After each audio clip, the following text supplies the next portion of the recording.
Okay, now now it's working. Oh, that was weird. For some reason, lost the device I was reading from. Whatever, now it's working. But what matters is that it's Saturday, which means it's time to spin the wheel.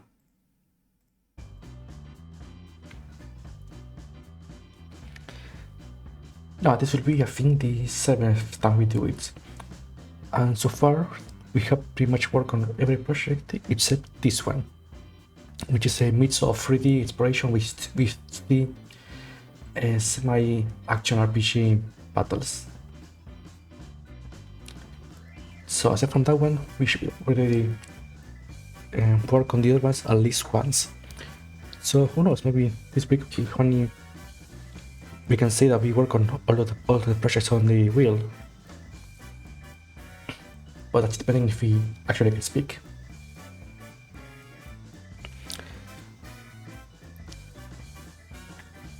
For what I would like to work this week, I don't know, maybe the one that we haven't chosen yet. It will be fun to try to do some video to the it's been a while. As for the other ones, there's the banner and the RPG that already was just converted to the innovation of the engine, so there's plenty of room for improvement there. And maybe the Rampire framework will be fun too. We can just finish making the inventory, so there was plenty of things left over to do. And the other two, they are good states. But yeah, enough about that. Let's see what gets big. Here it goes.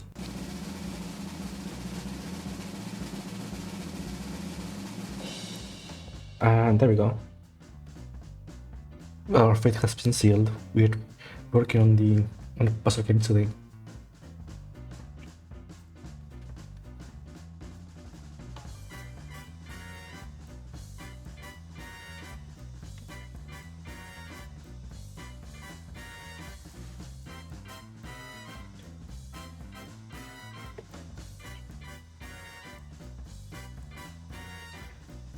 Okay, now let's open the project for that.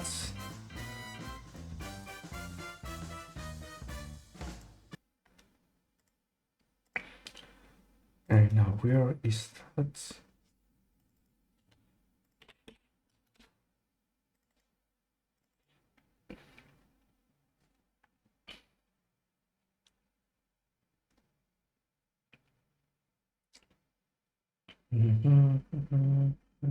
Here it is.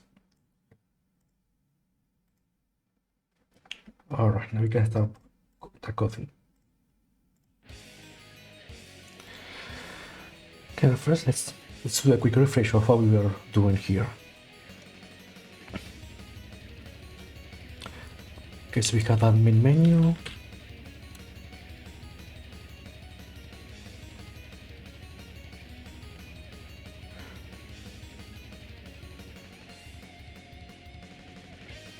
I mean, we'll be able to do the basic gameplay. Now immediately, two things that we need to fix will be centering the window so it's actually in the middle of the screen. Fixing this timer so it shows also minutes and I guess hours. And fixing this bottom row so that it's darkened until it's actually selectable. So those three issues will be our main focus today.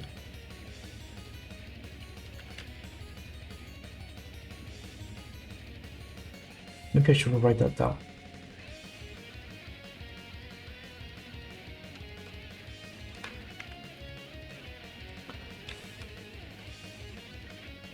It's this font too big.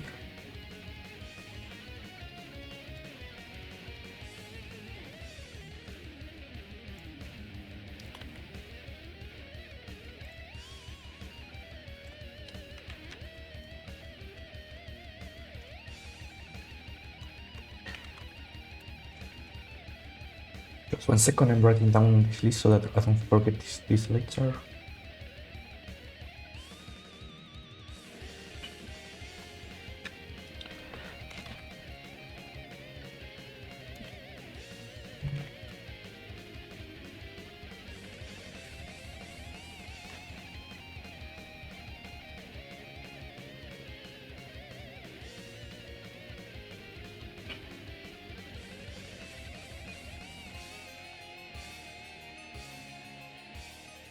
Okay, that should be fine.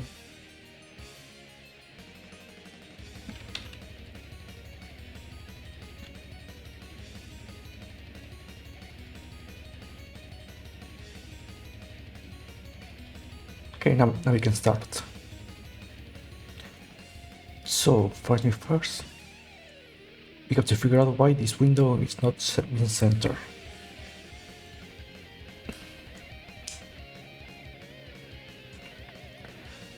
Okay, yes, I forgot to open this. I always do. Yep, that's what I will decide today. This will be actually the second time we're working on it.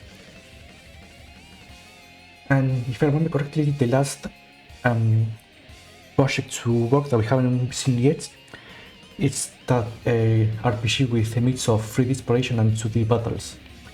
That's the one we haven't seen yet. So aside from that, all the other ones, those are projects that we have already worked at least once on stream.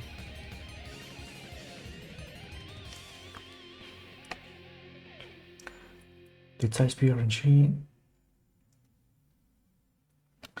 Even the panels that get made.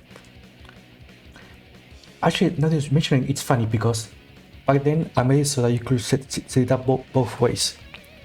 Here. Wait, the chat is covering it. Let me move this to the other side. Here. Back then I made it so that you could select a preset mode or generate the grid randomly. And I made this here in this node. I made it so you could actually draw the pixels to represent each color for every panel, and the symbol will generate the initial grid based on this image. I think I made it so that I could potentially make some kind of puzzle challenge or something in the future.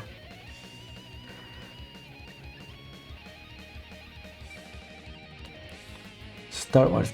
I mean, technically, this is what it does. When the game starts, if it's set to preset mode, it will read this image to create at the start, and then from then on, every new row will be randomly generated.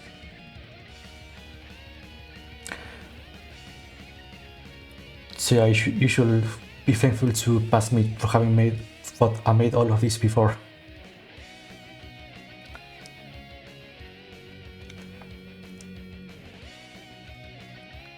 Actually, I think that's how it's working right now.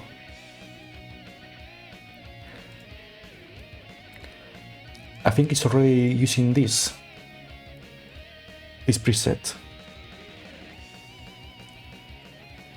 Unless I disable that, I cannot remember actually. Same star mode. Oh no, it does. Here the preset reads the image, goes pixel by pixel, and depending on the color, it will generate a different type of panel. Otherwise, in the random, it picks from the list of possible colors and always checks to make sure that there's no possible panel clears. So that way when the whole grid is ready, there's no chance that accidentally you as soon as you start immediately get some clear. I'm not sure if this is how it's done professionally, but it's the solution I made back then and it works, so I kept it as it is.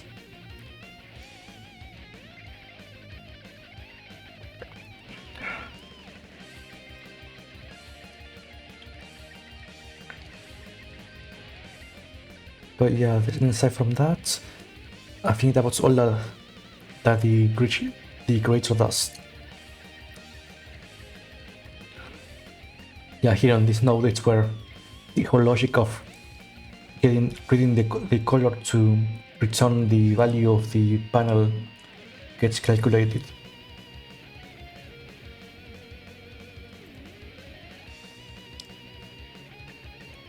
And then, yeah, I think that's all the logic for that, for creating the read. And here is also customizable. Wait, I always forget that the chat is covering this part of the scene. But yeah, the kit also has properties to be able to customize the length and size of the whole grid. So it can be as many columns or rows as one would like to. Also, if it's random, you can select how many rows you will have at the start. Actually, let's test that. Let's see if it's able to create 3 rows randomly.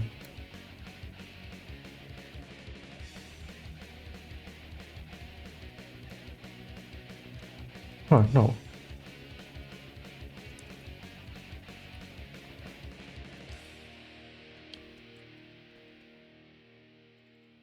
Is it not using its 13 random rows?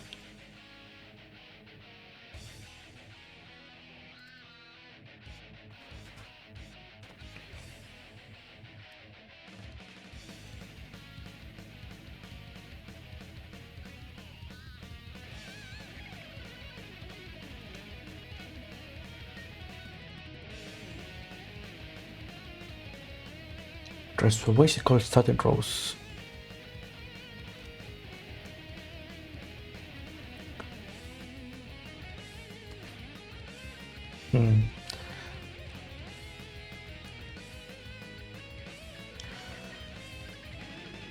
So it's making 9 rows here, I think.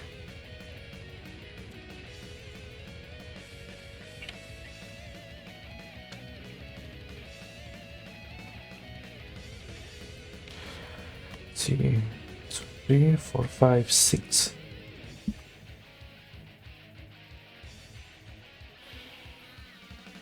I might need to check this again later.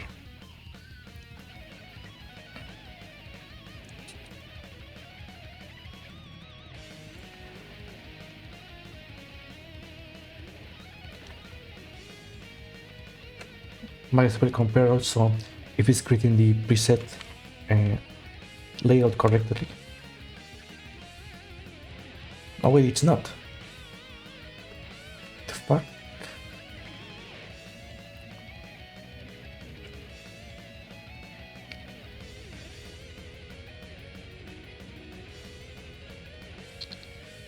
Okay, new game.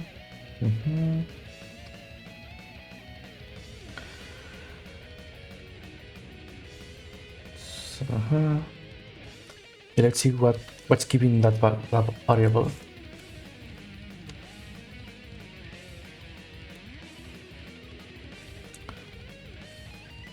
Okay, starting mode random. So it's creating this here. And now let's go to the line to see what is inside the variable create rows. Okay, an array of seats.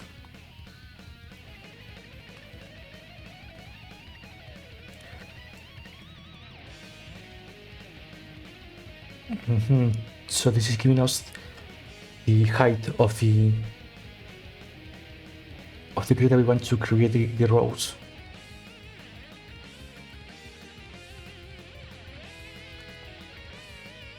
One, two, 3, 4, 5.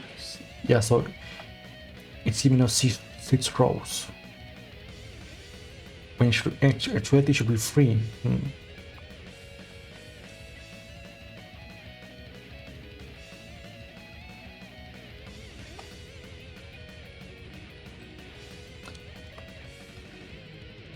You know, maybe I should add it to the list. Let's start with that.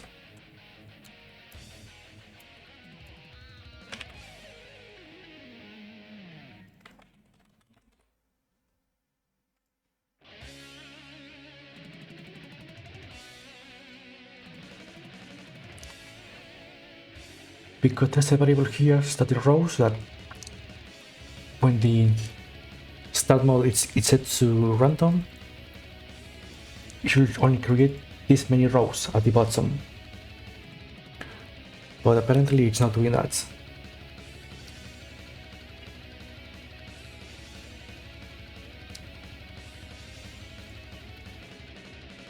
Oh, hey Don, what's up?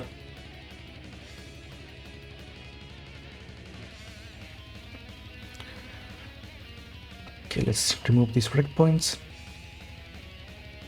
Now this function here, it's working fine. It's receiving the mode and calling the correct function. The problem is here. Maybe we should rename this variable just so there's no confusion.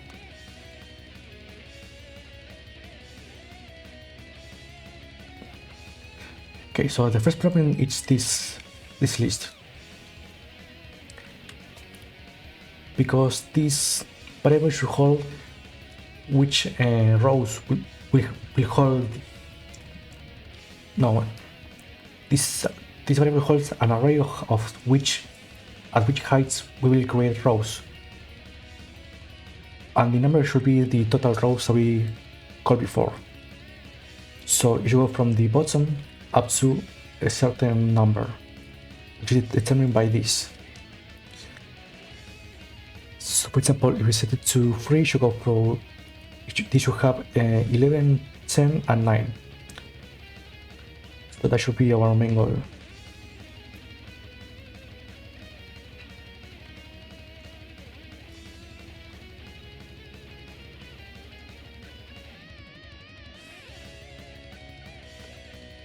Should be like this.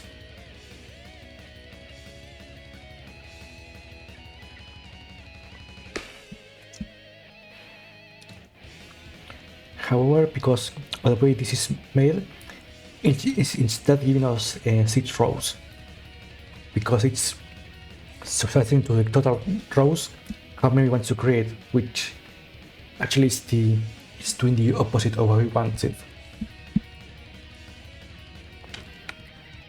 And I think range is not the correct way.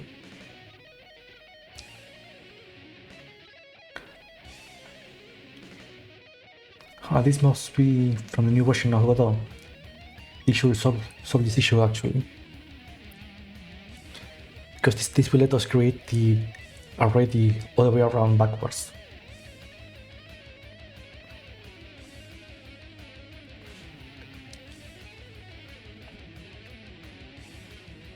So if we need to read this again.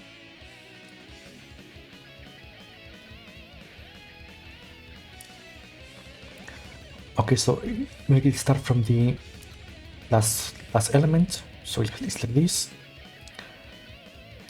It goes backwards 1.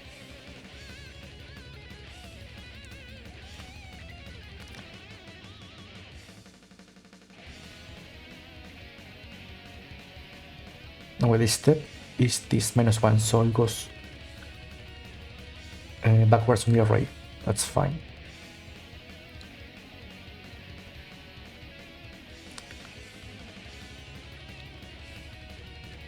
The main concern is this value.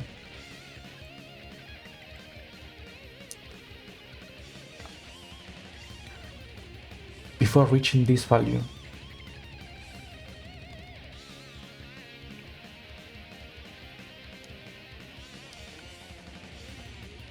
so if I understood correctly,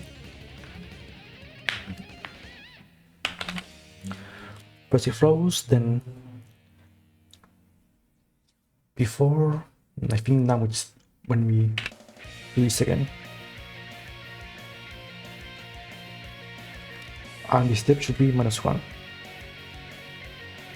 Now this should be the correct way of creating the random array.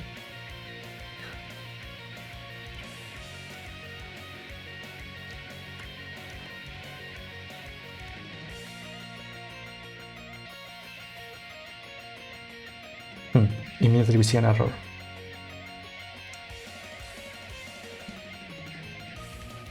So I guess we have to subtract one.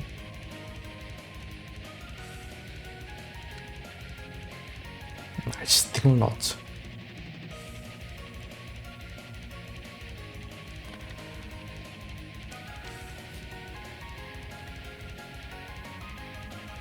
Ah, you left me frozen with that. That mean down. You left me speechless.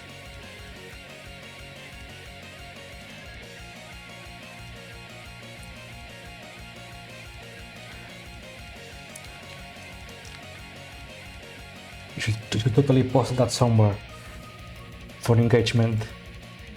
You will do great, I bet.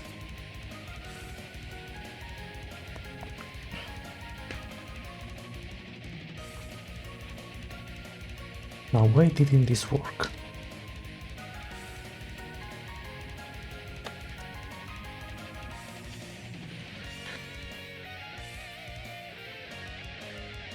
I should be here.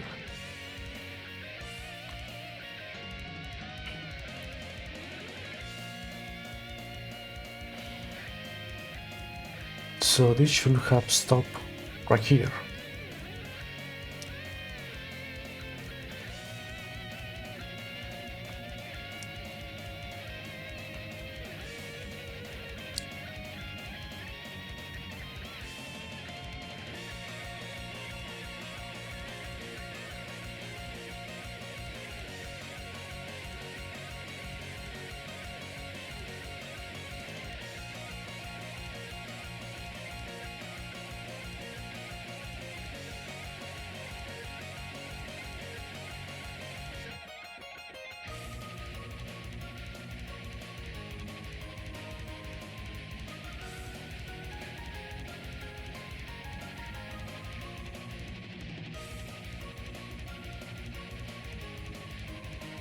I need to check this function again. Okay, 4.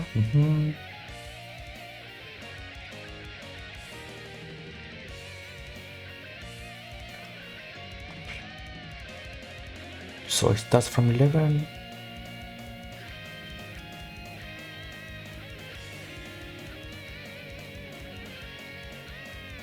So it's exclusive, that's okay. And it's exclusive.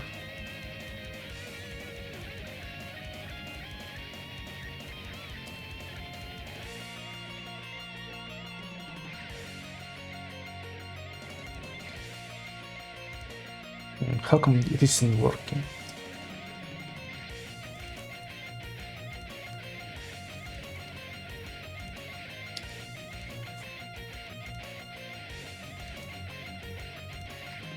Let's see what values are we receiving again.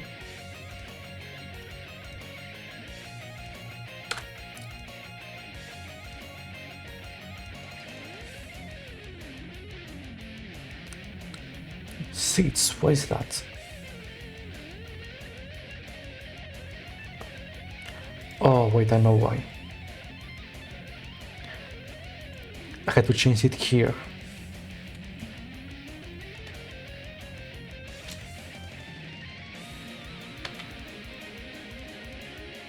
That's what I forgot.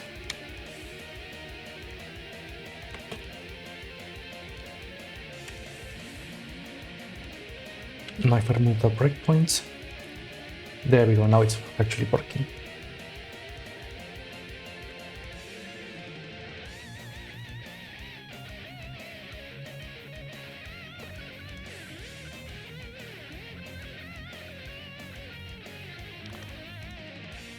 Wait, so it was working before?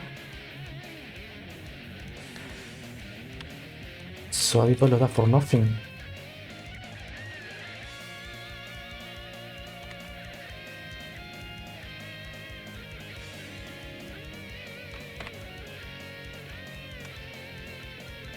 I was. Silly me. I forgot that I had to change that in the instance scene instead. My bad.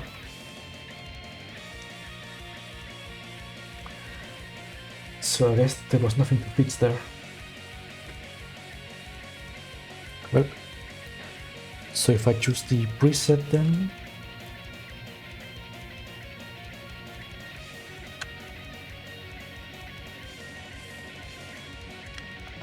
wait, maybe there was something to fix.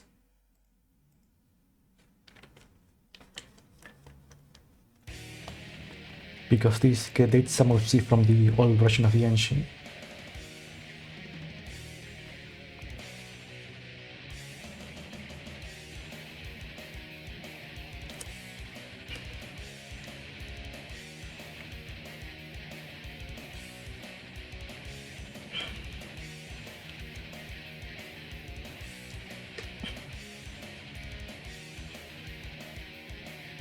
Okay, let's see what I have to do to fix this.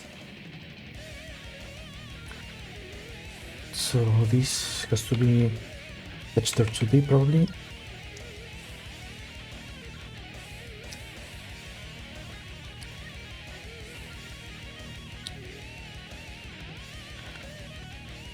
I will need to be able to read this information.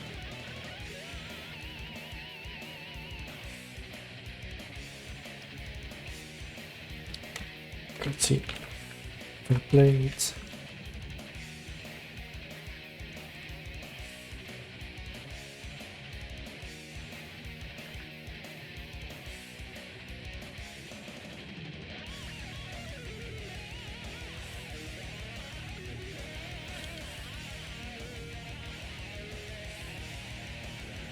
I wonder if we can access this immediately now.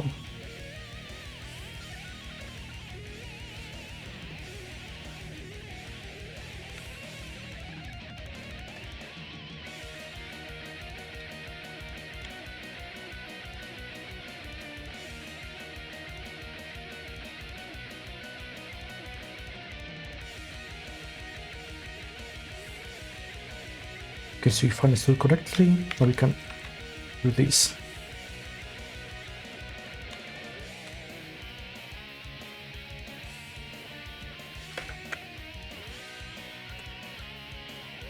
You can get the information directly from the resource.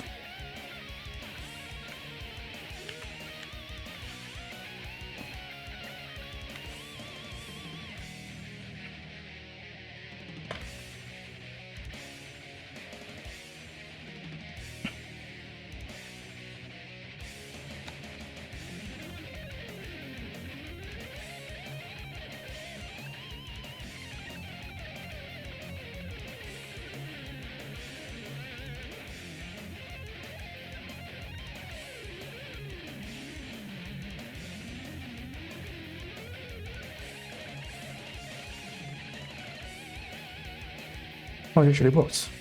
Ah, interesting.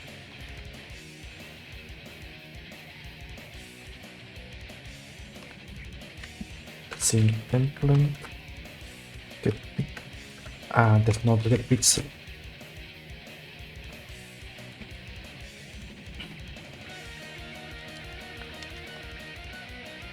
So how do I wait to access this information?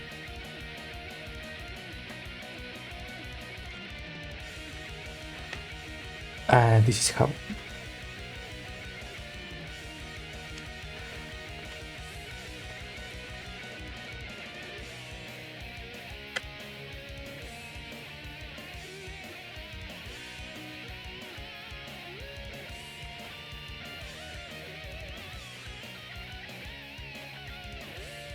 So we call it like this.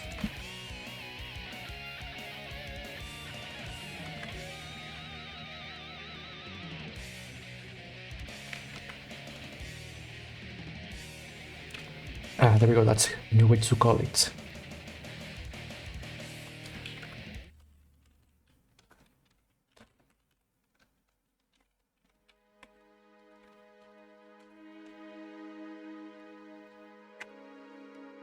Yeah, that's how. Yep.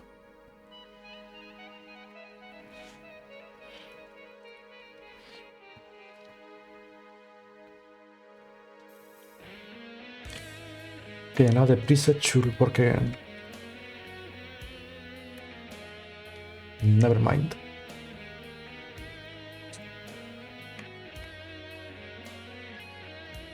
So we don't need to lock the image anymore.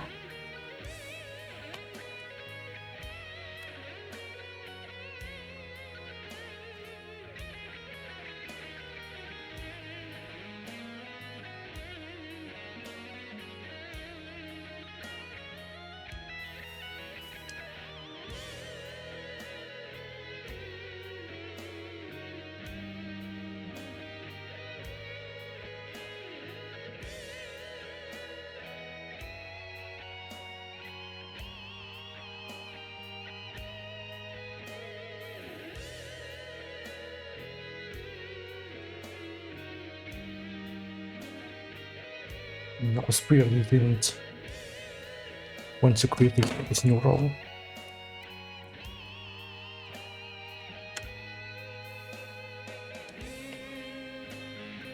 So functions are here. I forgot to change the name.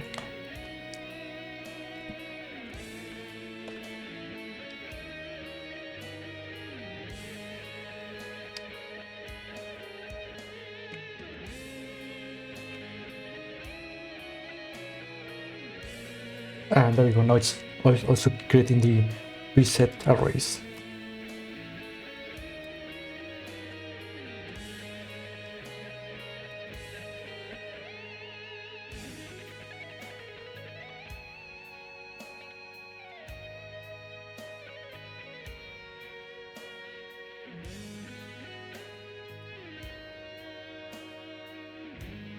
Well, at least now the Greek creators are completely functional, and this fucking window could move again. I really wish I could figure out why it's doing that.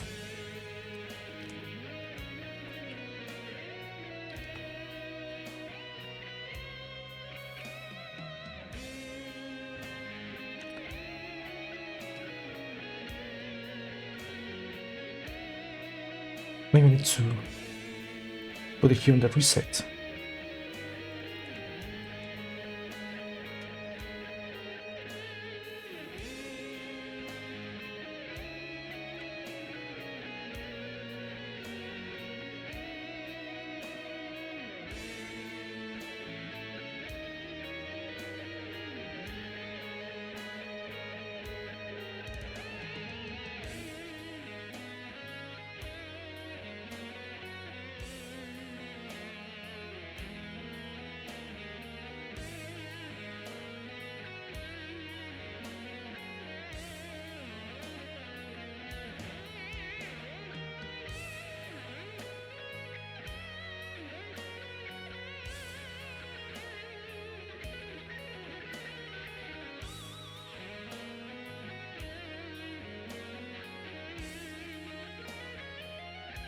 Now it should be well positioned.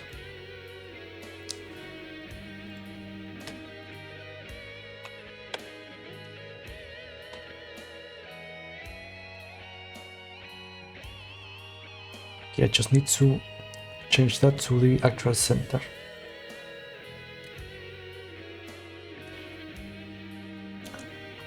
Maybe we should add some container to always center the contents. That will probably be the best.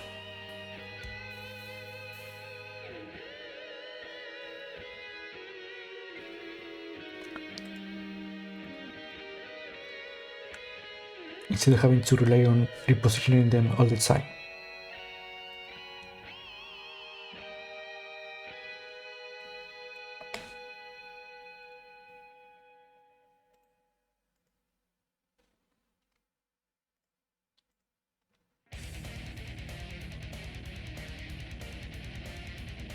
Okay, you stay center, and you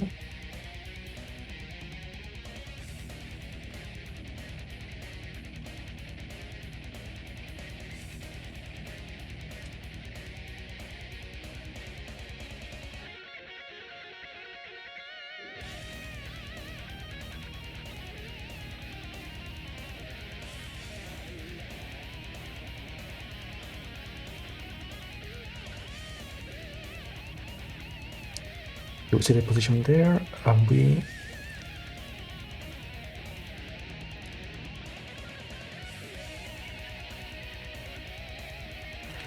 Here we paste the actual center.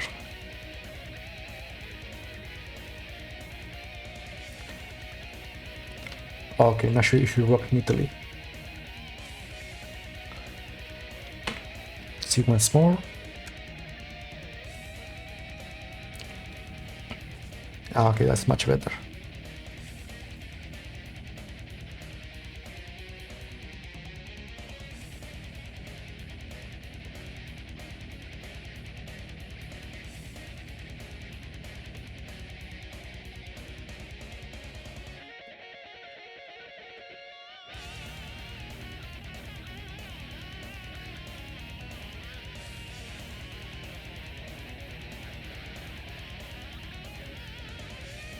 Okay, that's one issue down.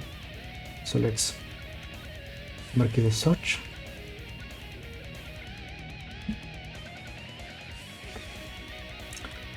I might as well add even the bits before.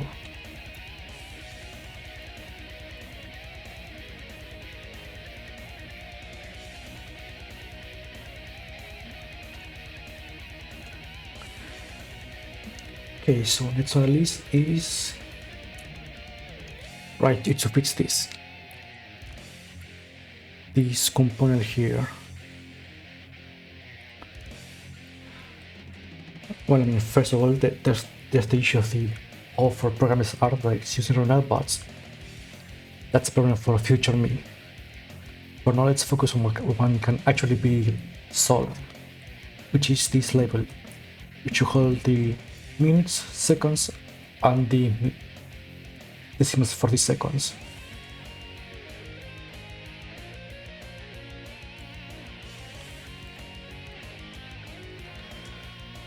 So right now, the seconds part it's displaying it correctly, but it's not showing the minutes.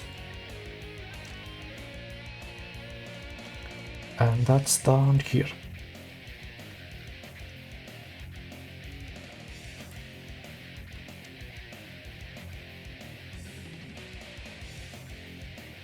I wonder if this will work.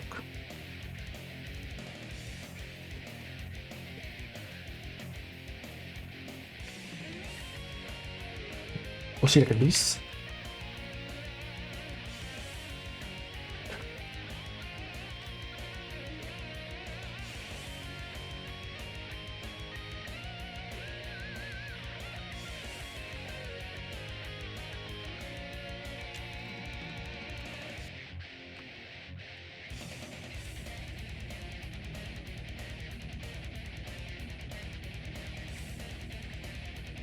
Oh, never mind.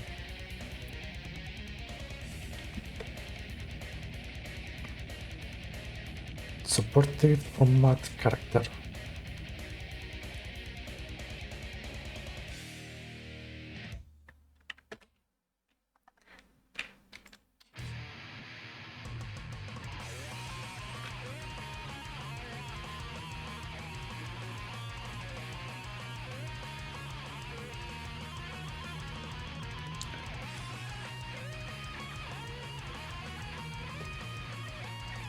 I forgot to add the two dots. Okay, now it should work properly.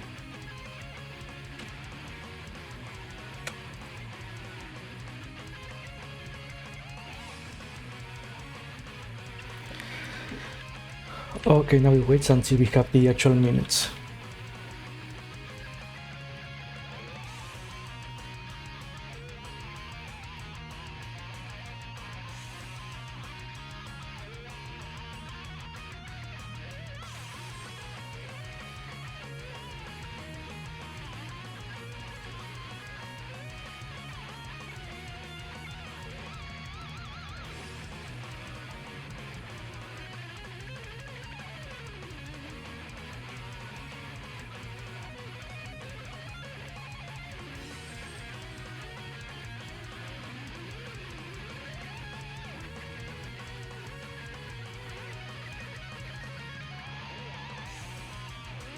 Oh, that's weird.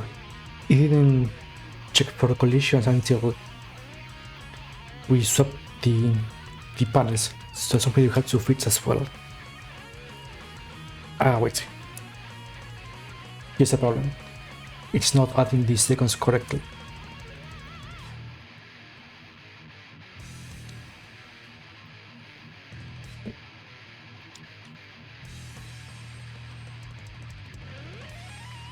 Which means it's not...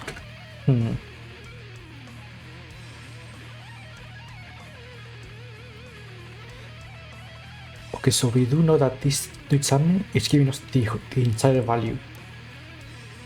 We just need to convert it.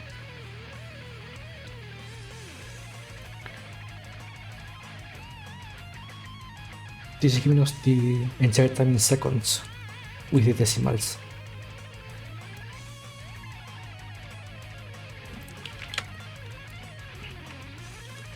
So we run that information. Actually, I should first check if we're actually receiving the information correctly.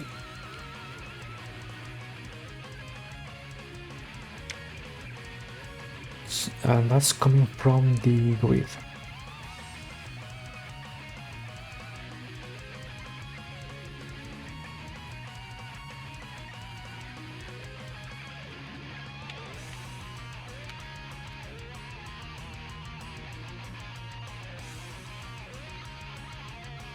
Okay, here's the start time.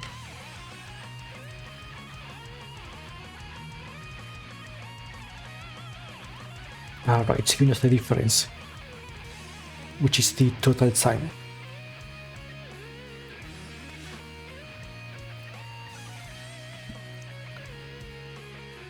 So that's okay, we just need to do some calculations with that.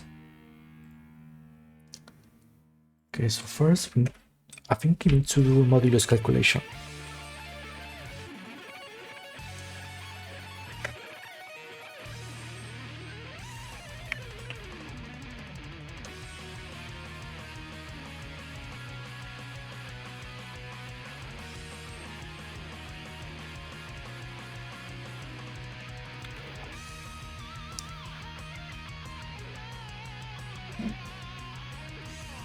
Now this will always keep 0.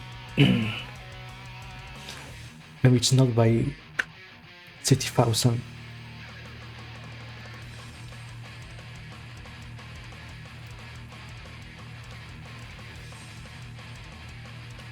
Also,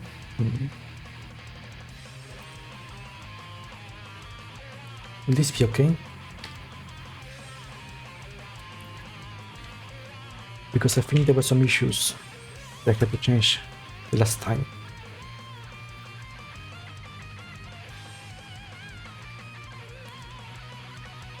Yeah, that's definitely not the way.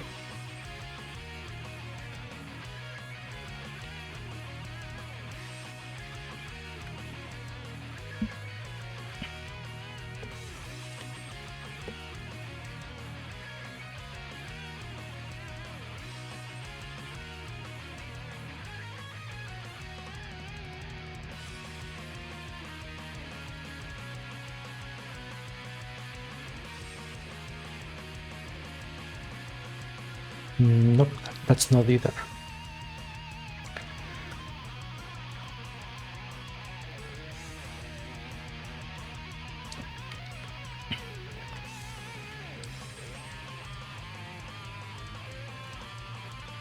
So this reminder.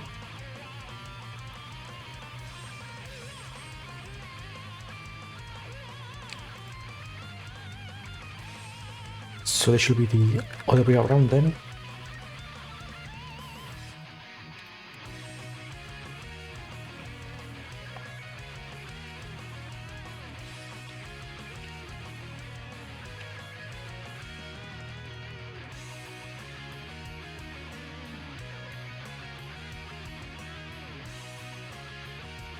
Yep, it was the other way around.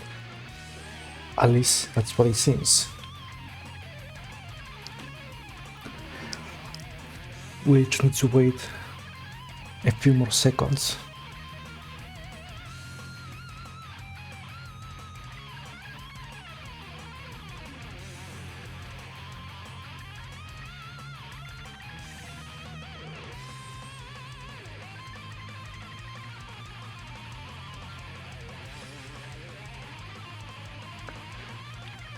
Now if everything is working correctly, it should go 59, then 0, and here should be 1.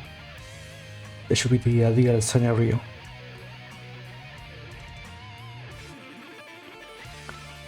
Let's see if that works correctly.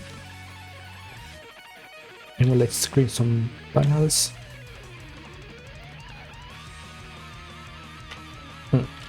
Well, the seconds part it's playing correctly, but not the minutes. So I guess it is by 60.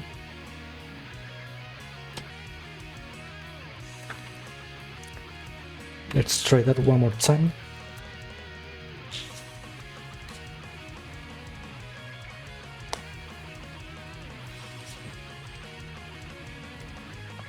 I really forgot why I was painting this. I think it was the time between each row getting pushed up.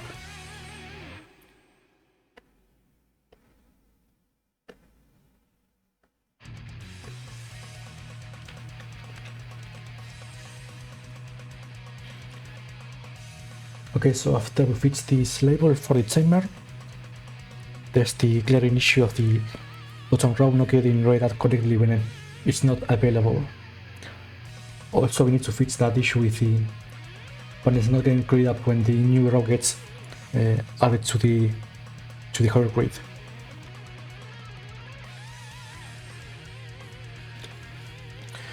I think that's just adding some extra check call for that.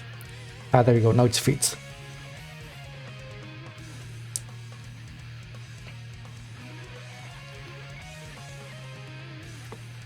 Okay, now we have that working again, so I can check it here.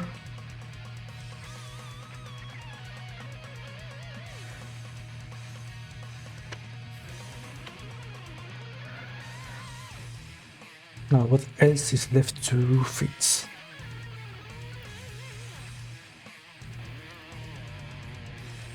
Okay, so that should be here on the grid scene.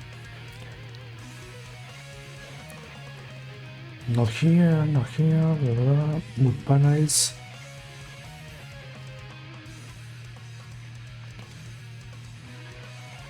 Maybe it's here.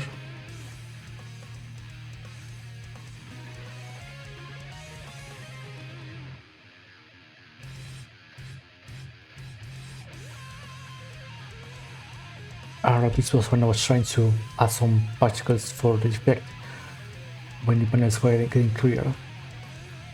I guess we can look this up later.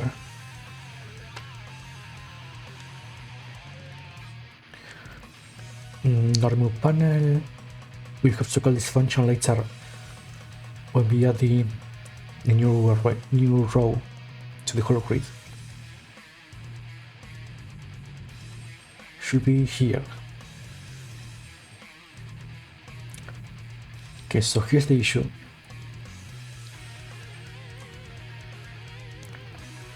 By setting the panel to active as false, they should get that gray color, but it's not. So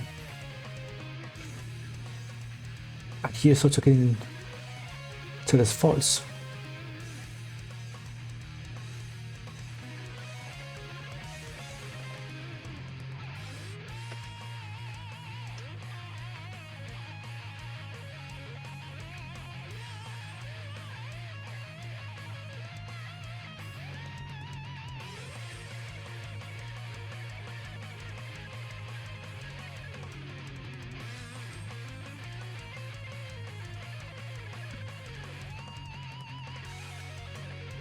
Maybe this is the problem.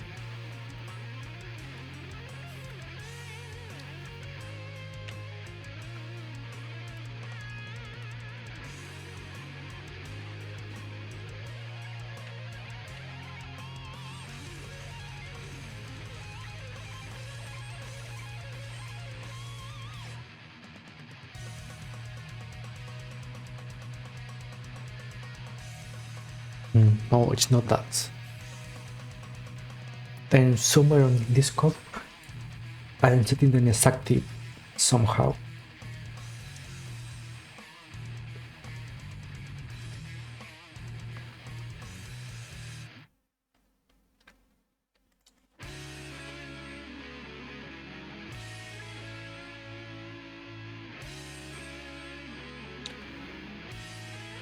Or maybe is it because of this shader?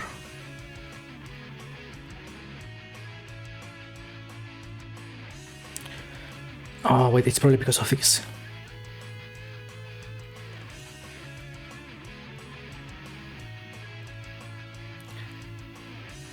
Yeah, that's why. So that was working correctly. It's because the shader is overwriting any color change we are making.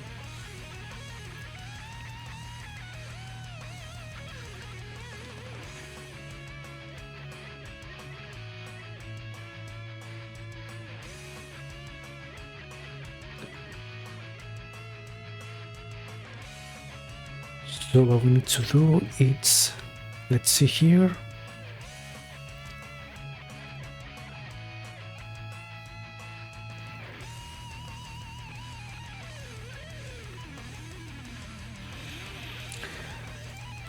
Okay, so we need to do it somehow be able to disable this.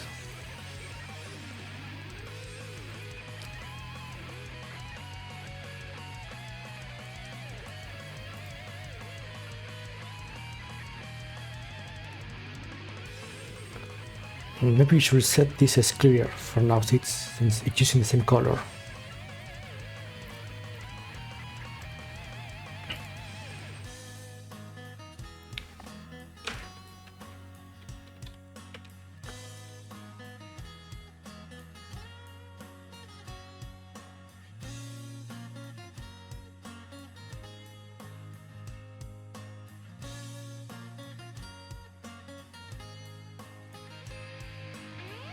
Okay, hopefully this will solve the issues.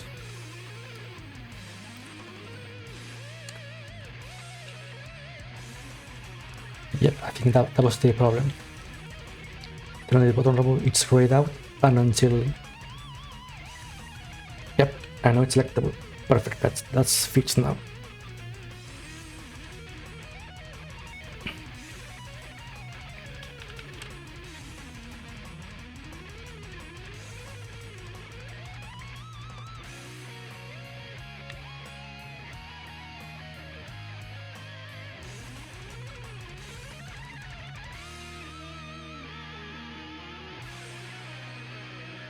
Okay, something else to fix was the rows not checking if there was any to clear.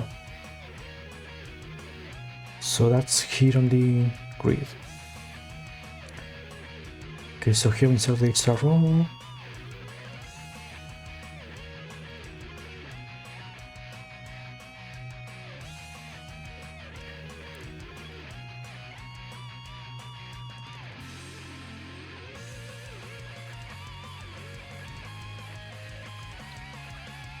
Here we check the height. Why?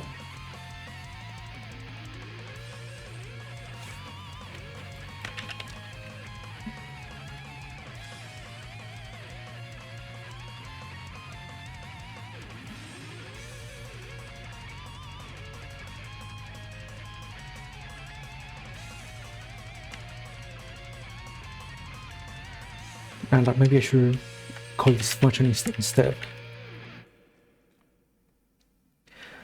Because technically it counts as a move.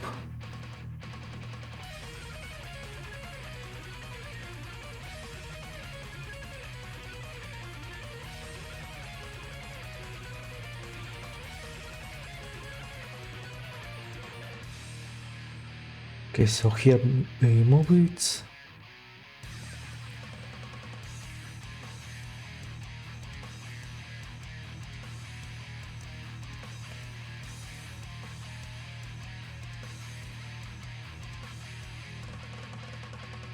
So the degree is not high. Okay, so I should be here.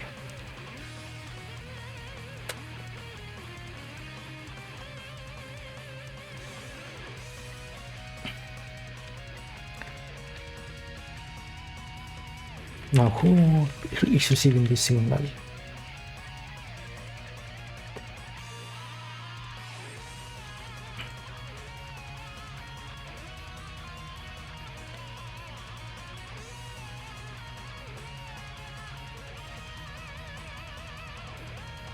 Huh, wait, so it's actually getting cold. So I should check for lane clears.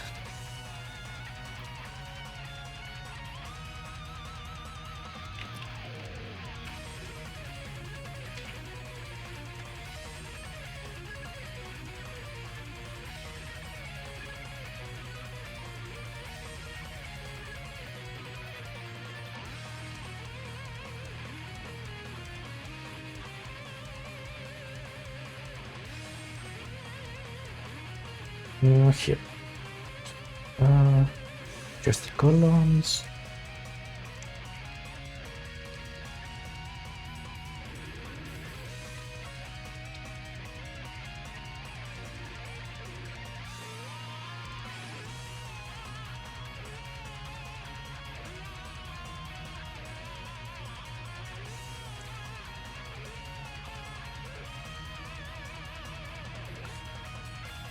Maybe I should check if this gets cold.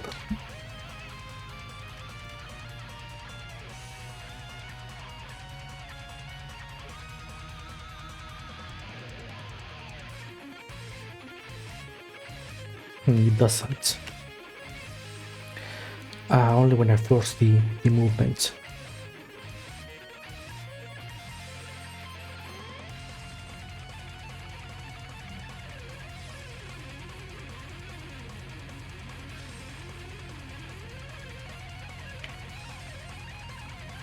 Okay, so this here looks fine.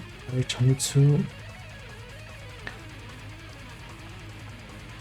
Okay, upgrade with extra. No, not here.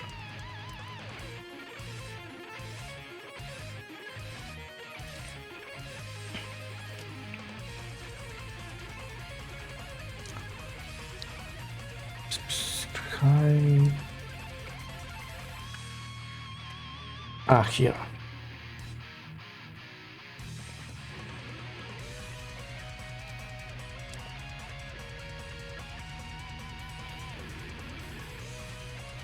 So maybe once I start the timer, I call this so that it checks, and if it's time to clear the row, it will stop the timer again.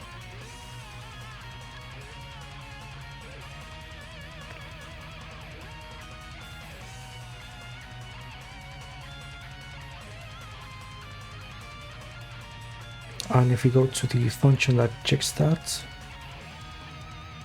but where was that? Not here. I mean, all the functions are completely messed in the order. Maybe I should do that later. Separate all the functions in some categories so I can search them easier. Because there's the signals, the functions, all of that. They're all scrambled. Without mentioning that this is quite a lot of lines for this scene.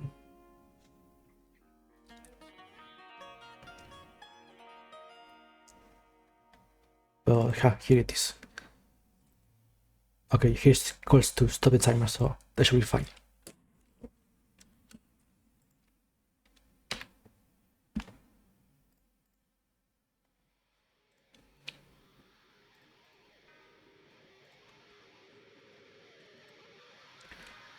Okay, now we should create this scenario where the line gets destroyed.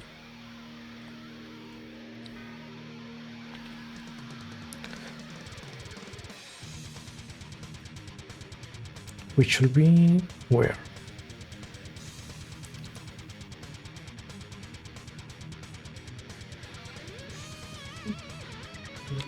Here.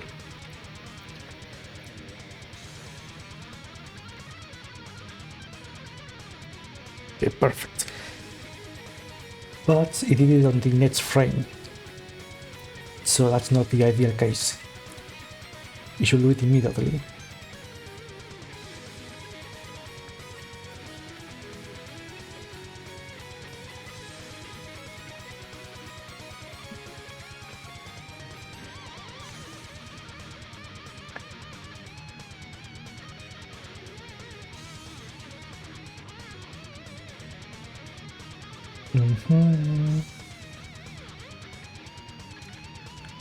Okay, so it's clear. Update.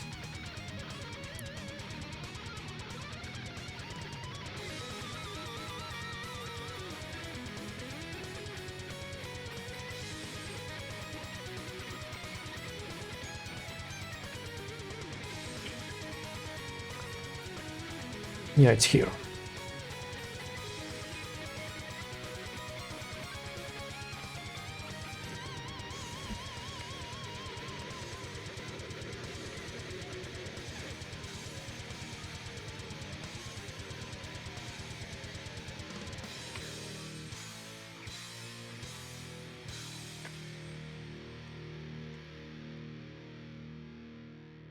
I think it should be that.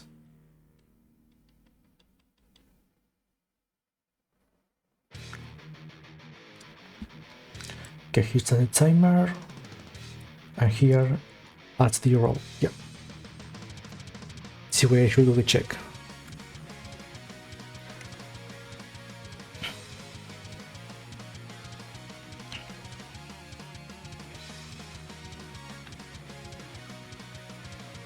Now I just need to create that.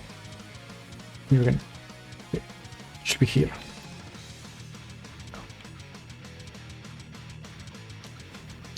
Okay, perfect. Now that's working.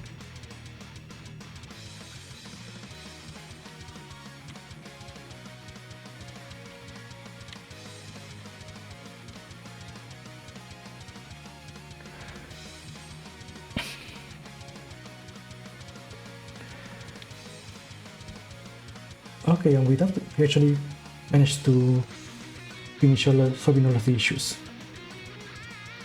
And that was quite fast.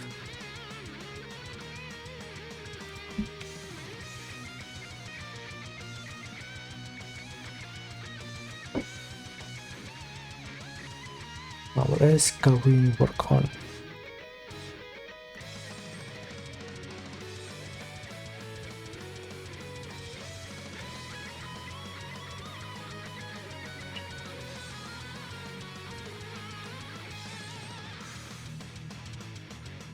I guess one thing would be to move this closer to the center.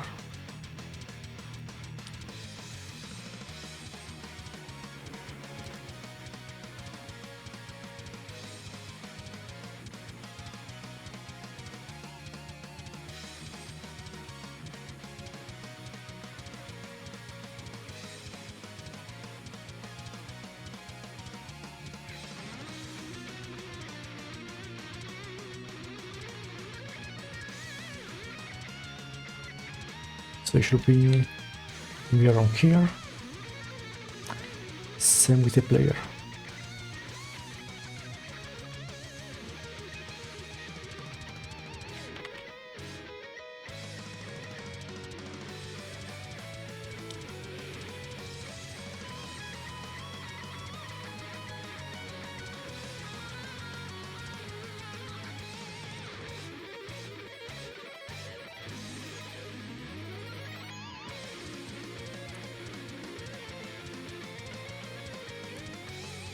Alright, something else was to show the player window when actually it should be called. Why is it still invisible?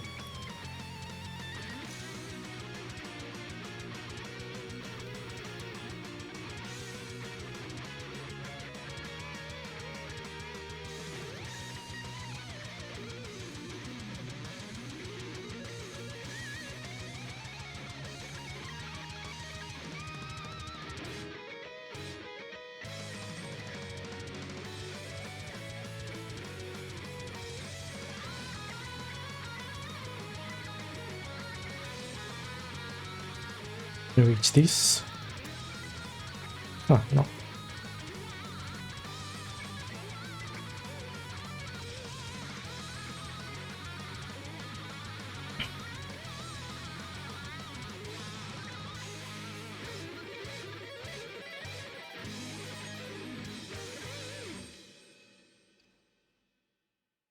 I see, it's this.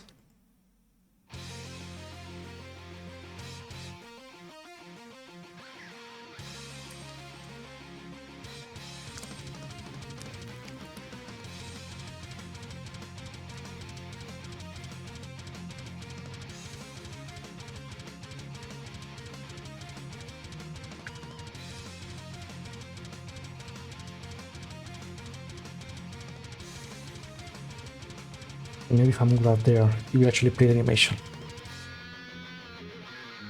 No, it's still not showing the player window for some reason.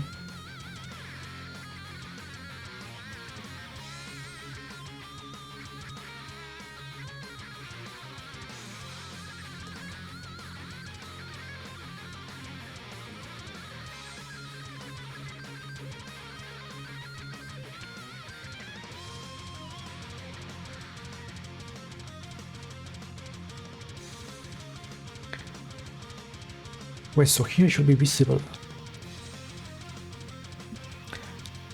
And it's because of the position.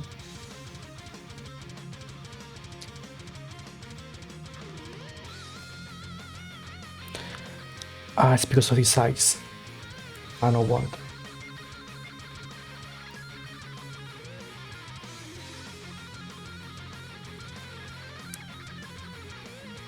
Which means I want to find the value here.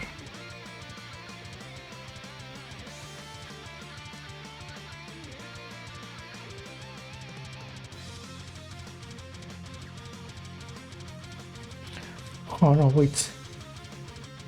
This here is fine. Then what's the problem?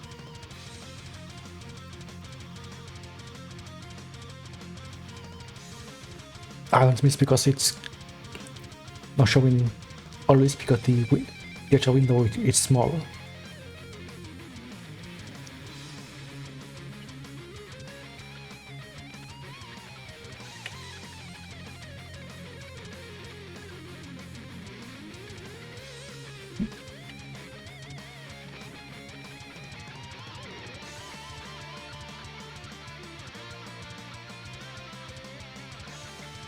No, it's not that either.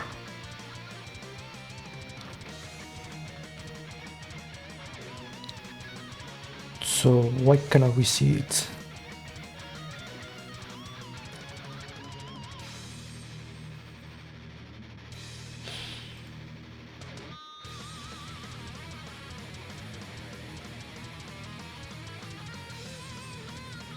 Background is behind as it should.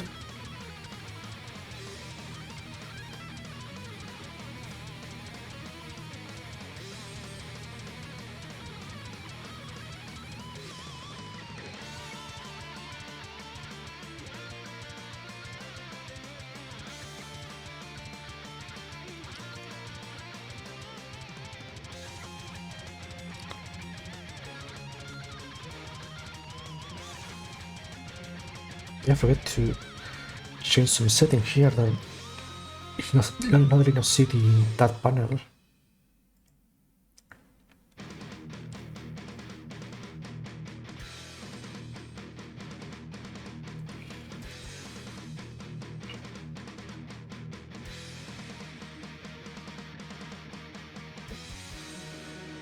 Maybe it's this.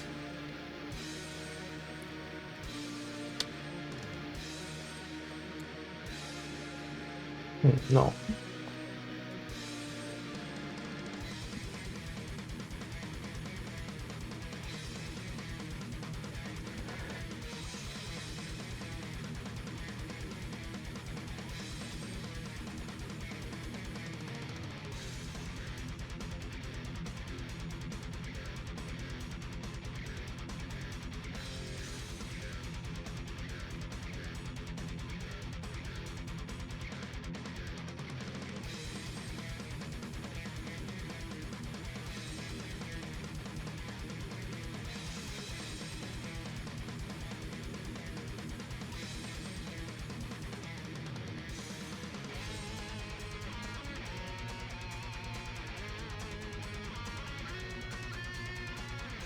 No, it's not this. Then what?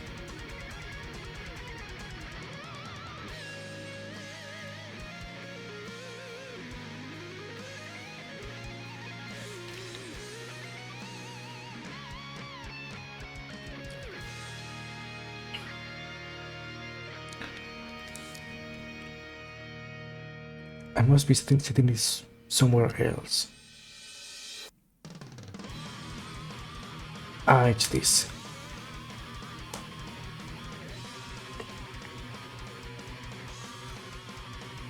this has its own animation player.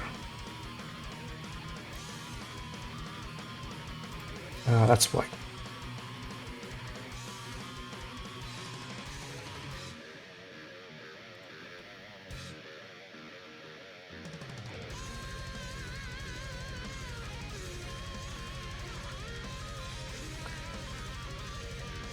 So what I need to do is call this again.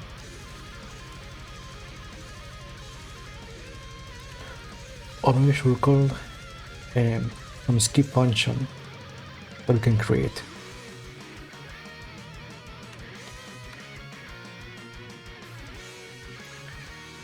So we just destroy this.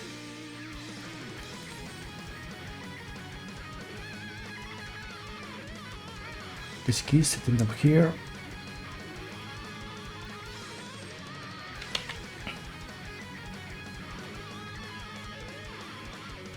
And then here in the window we call that animation.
Not here.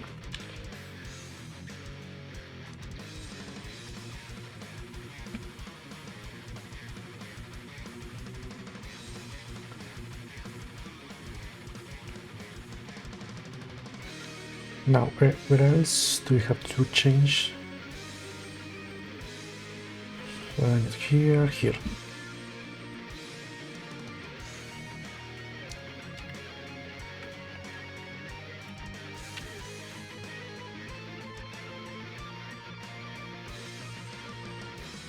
Wait, did it skip correctly? Okay, time is 0, now I press enter, and the game starts. Good.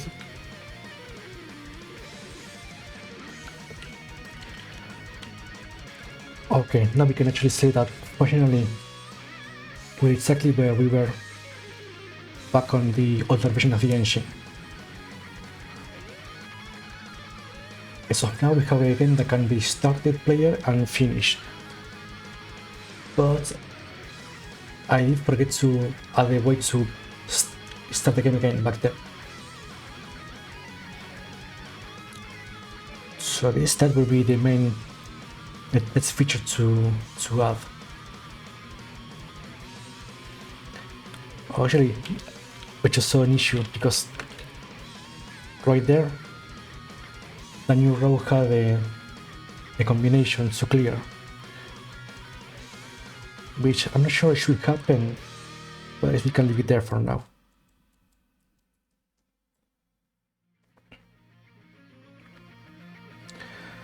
Because otherwise, when we create a new row, we should check for the ones above. Actually, no, wait, it should do that already.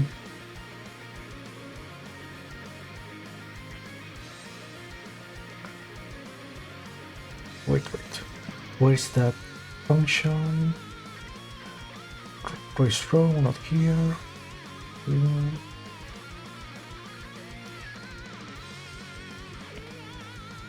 Here. I see it's not doing the proper check.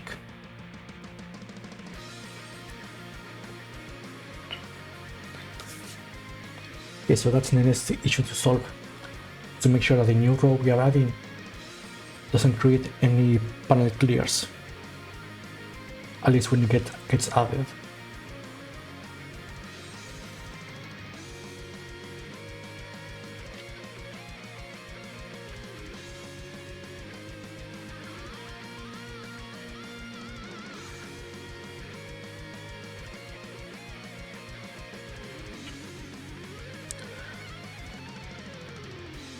And luckily we have the mission for how to do that up here.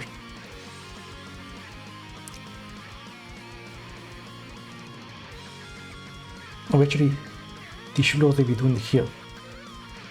But this function is to add the already created row to the grid.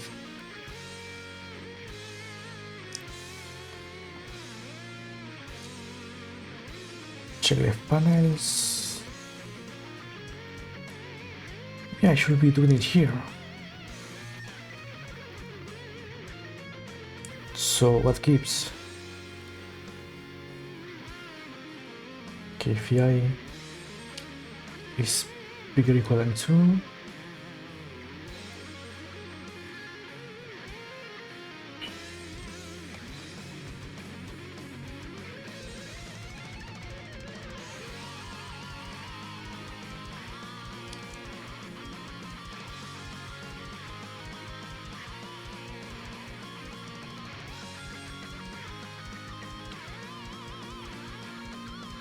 Yeah, that's weird. This part here should already make sure that we don't get any clears. Because here is checking 2 rows on the left to see if there's any repeating colors.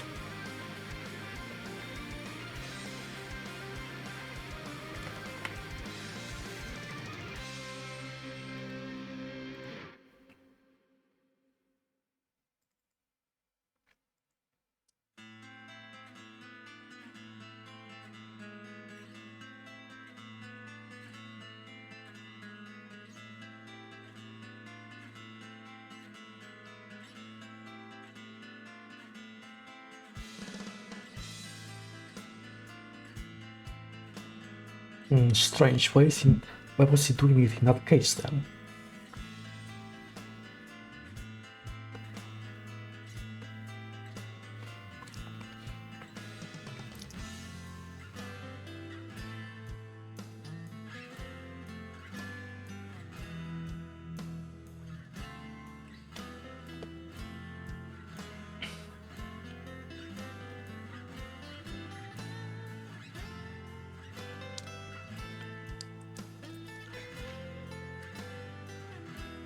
The first 2 times adds the panels to the row. That's okay.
Here the color gets I don't think it's because I'm calling the inits after.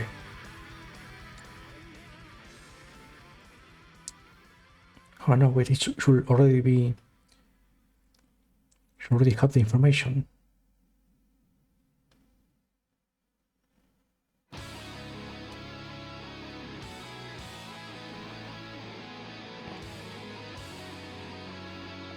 That's really weird.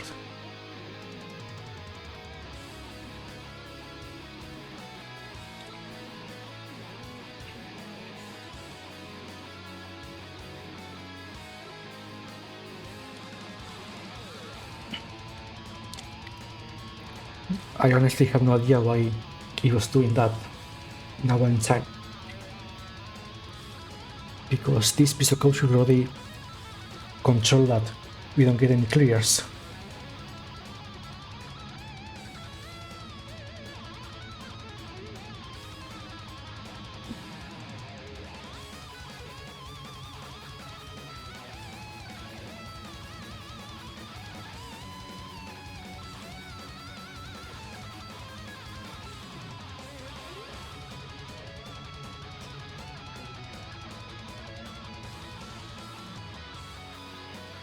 Well, I guess we will leave it like that for now.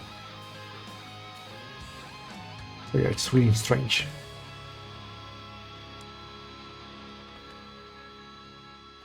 Okay, so what else can we work on today, aside from the game over condition? Actually, maybe we should make that our priority, so we can say we have a complete working loop to play.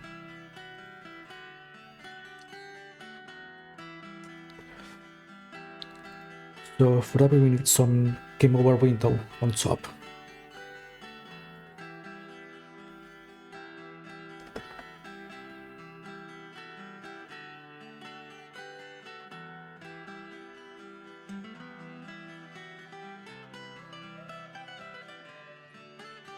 Now that could be another scene on top. We have the window and the options to retry or go back to the main menu.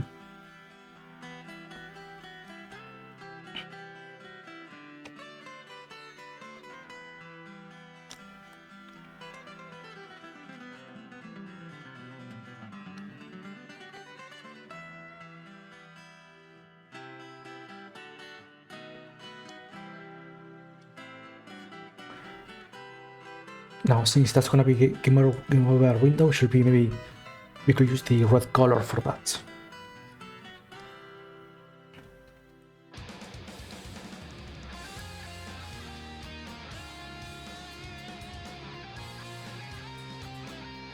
In which case,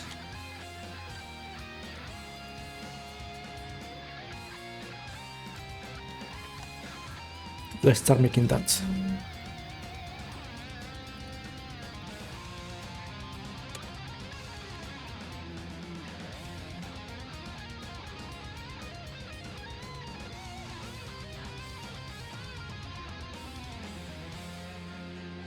Right, I made everything on its own folders.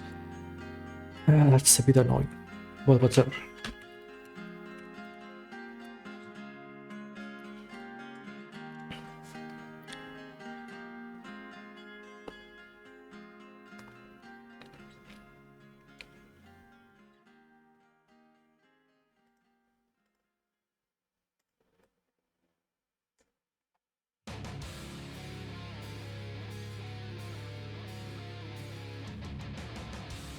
Let's put that here, and this time let's start making that center panel, so it will be like this.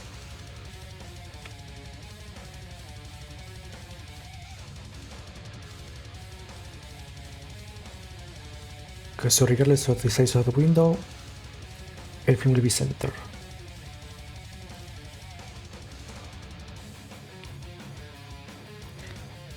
And now it's on here, it's where we make the window.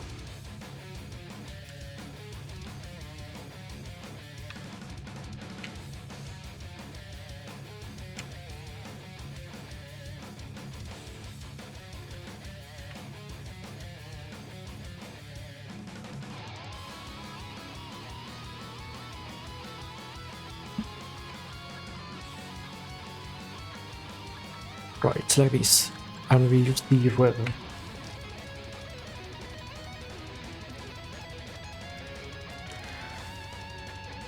Alright, I guess now we can use the SVG for this. I wonder if I have that saved somewhere.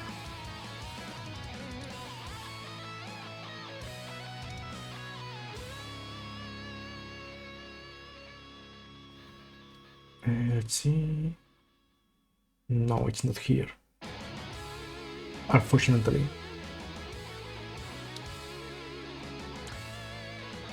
Wait, maybe it's this way.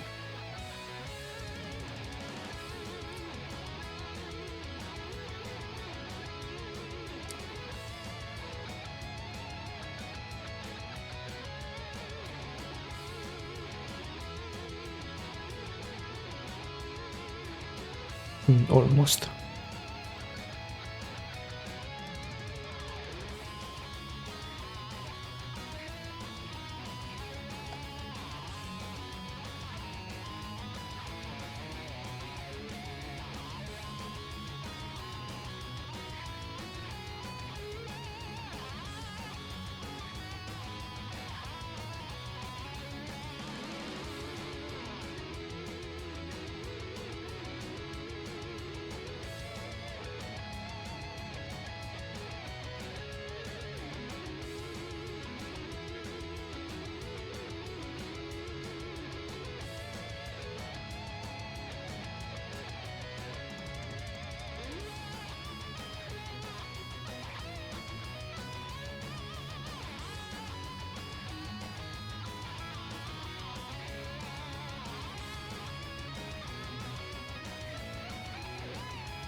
I see, so it won't get center.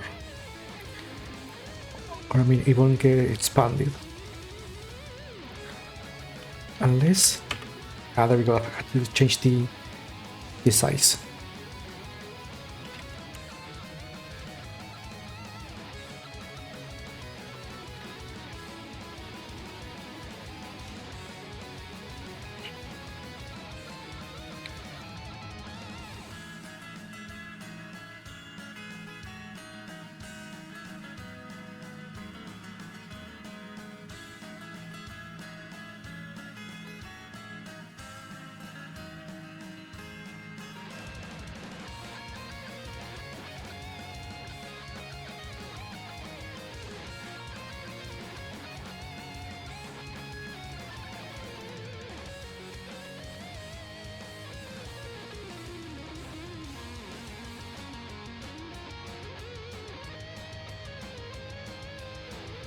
It is working fine, I guess. Now we need to make sure that this window gets expanded too.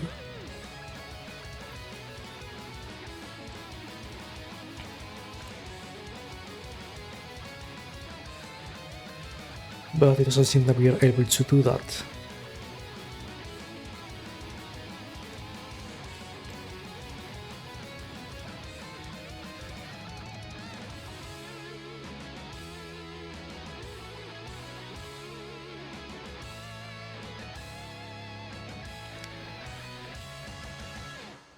So I guess centering it won't be the solution.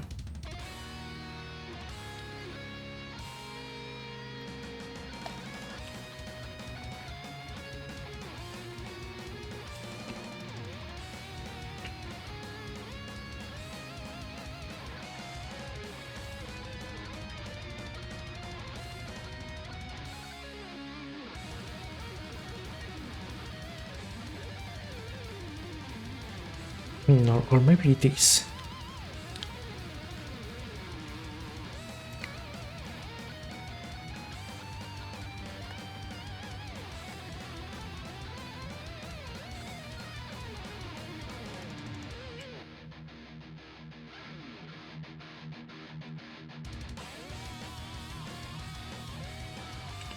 Let's see here, containers. No.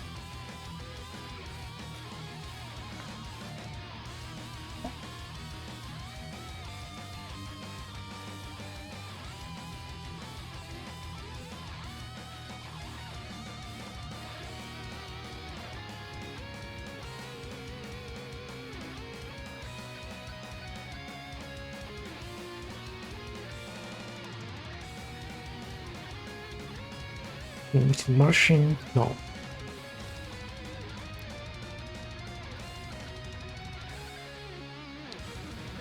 Oh, hello cows. How are you doing today?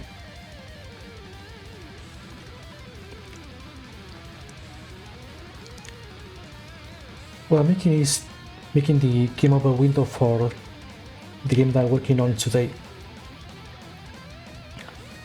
which is a match-free type of panel game. So now we have the basic gameplay, which is this green grid that we can do the panels. You can match free at least panels to score a combo. And when you reach the top, then it's game over. So the basic gameplay. I was starting to work on the game over screen so the player could have a run again. Because what we have right now, it's the basic gameplay loop, except the game over. So you can start the game, play it, and get a happy ending condition, which will be reaching the top.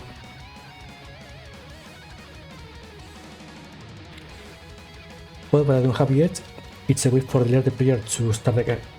It's what I was working on, at least the visual part.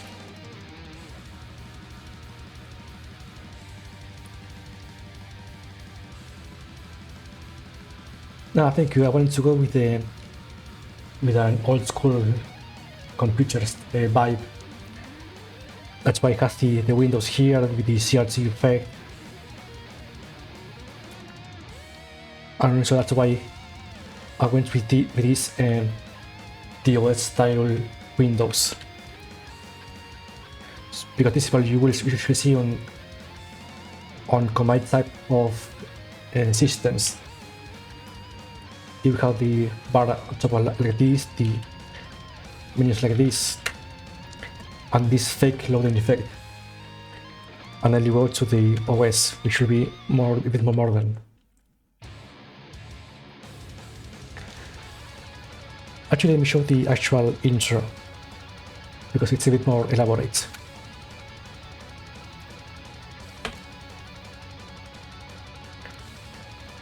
So this will be the, let's say, cinematic. This is how it will start the actual game.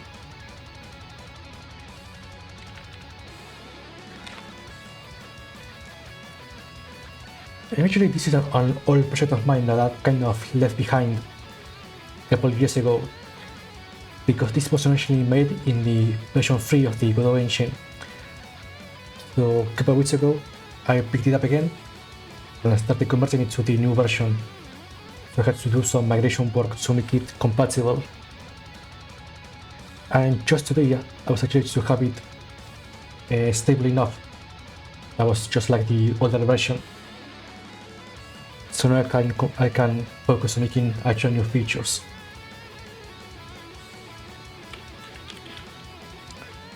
So I guess the actual working time will be a couple of months, but that was spread between many years of in between of time without working on it. So in both ways it's an old project, but also kind of a short one. Thank you. But yeah, once you have the game over window to start again, I would like to work on the 7-second mode, which will be another mode aside from the illness one. Because in this mode, you will select a level and a time limit. And then it will count down that time. And this will be to see how many points can you score in that time frame. Circle structure. Right, so this is the main menu, the one you see when you start the game. Here you have the options, which you select with the keyboard. And then you place this file animation to pretend that it's loading, and then it goes to the actual game window.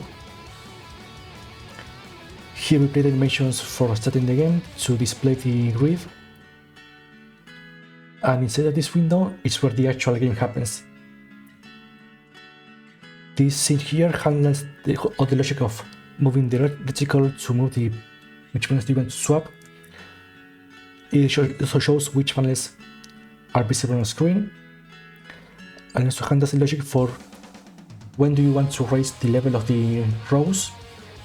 Also creates the new rows to put on the grid, and also checks if there's any panels to clear. So yeah, this whole block of code is all the logic for the grid itself. It handles all of that, creating the rows, checking if there's anything to clear, and swapping the panels that get selected on the reticle.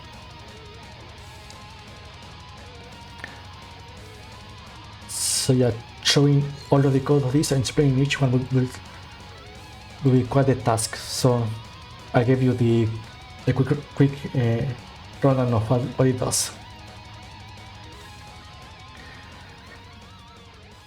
I'm not sure if it's brilliant because this is all code that I made a couple years ago, back when I didn't have as much experience as now, so there's a whole lot of room for improvements.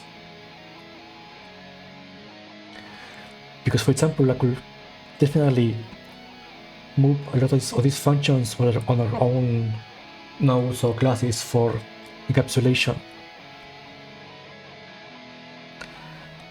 But I mean, it works, so I shouldn't really touch it.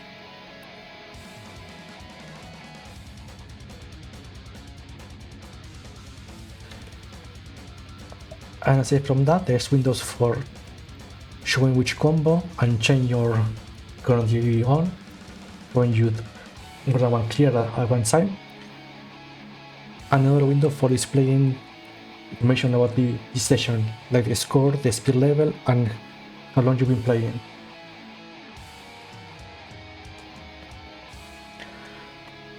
And aside from that, there's not much else, really.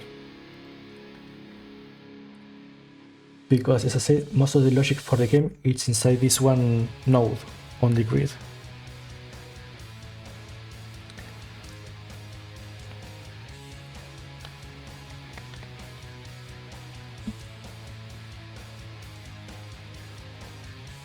And yeah, I think that's all, at least for now, because there are more features that I would like to add that I haven't talked about yet, which I would like to keep to myself, at least for now.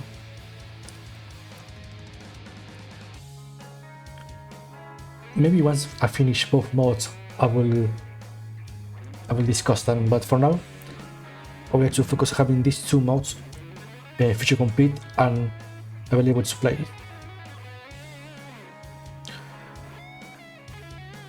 Probably, yeah, once I have these two, then I will upload this to be playable for free. Because, I mean, these two are the most standard basic modes to have in this type of puzzle game, right?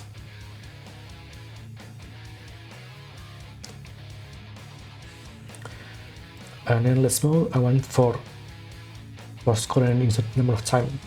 Yeah.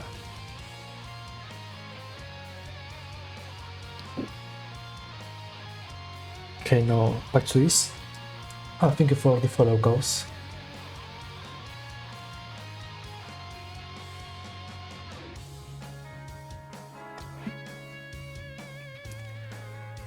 I wonder if I don't have the sound. Because I could hear it, but I'm still not sure if it plays on the stream.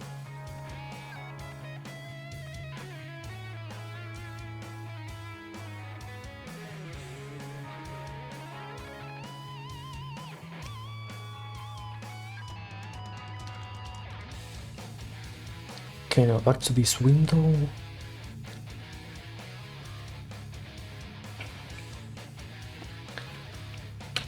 Maybe it's not with the center container.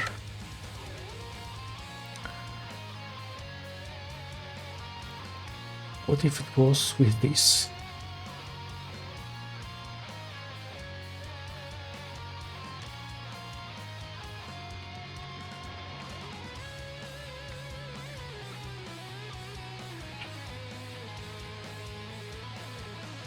Okay, what if it was like this?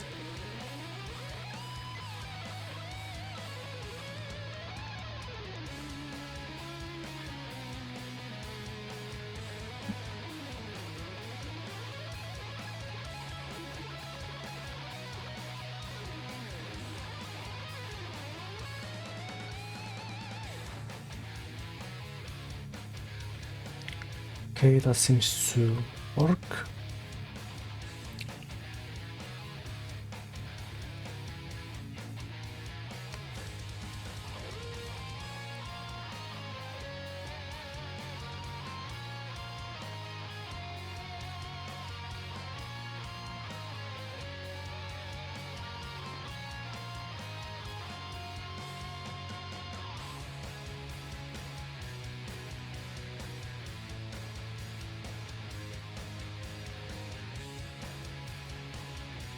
Yes, so I should change the size of this container instead,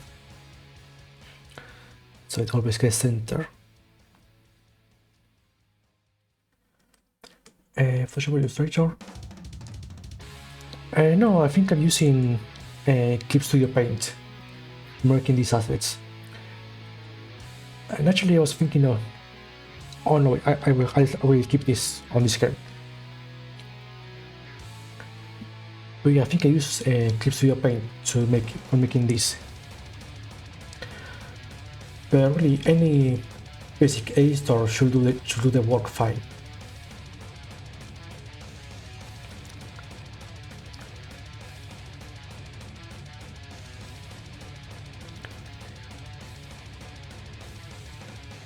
Now for this.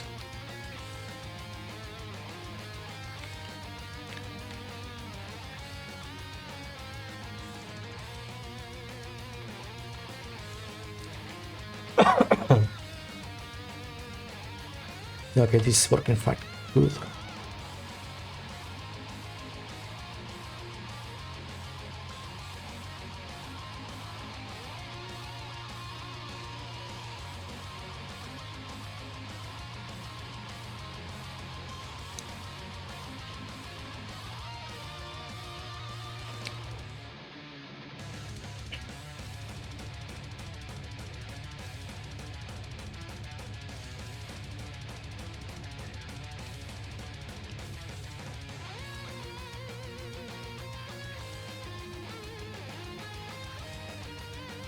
It should be like this, and we can change this color to the red one.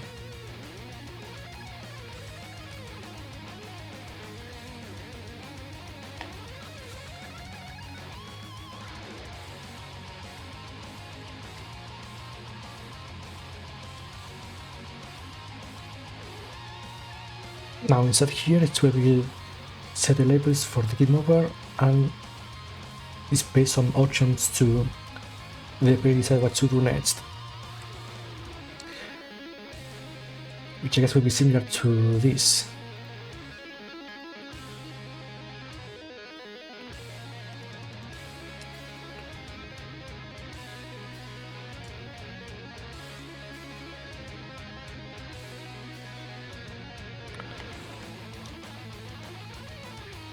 So let's start adding some simple labels.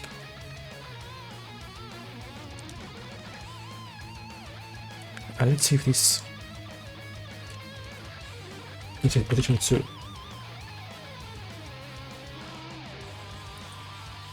Okay, good, it does.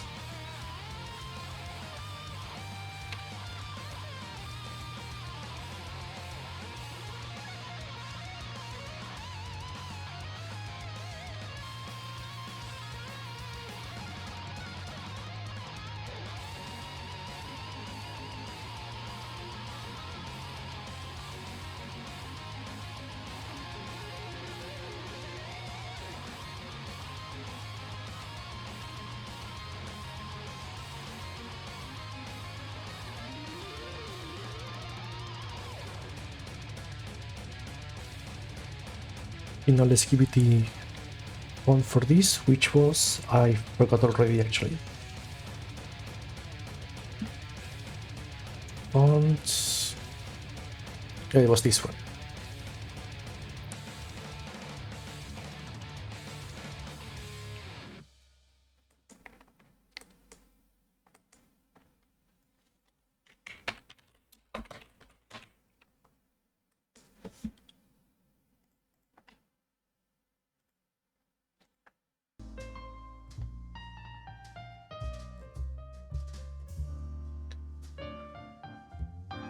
Actually, It's gonna be almost 2 hours. Maybe now it will be quite time to take a small break. I need to stretch my legs a bit. Okay, so I will take a small break, and once we come back, we could actually start making the game over window. So I'll see you in a little bit.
Okay, I'm back.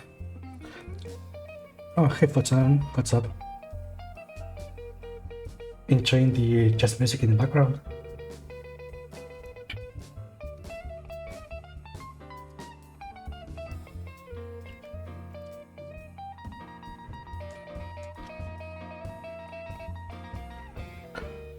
Okay, so before the break we were making the window for the game over.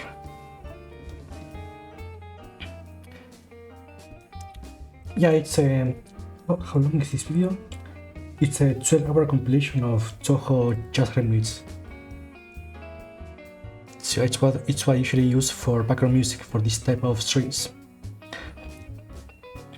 I think it gives the perfect vibe and energy to the music to work with this.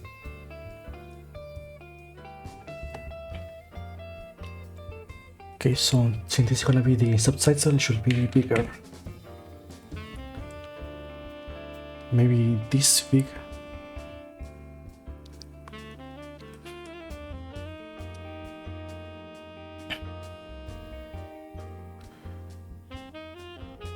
And maybe the window should be this big.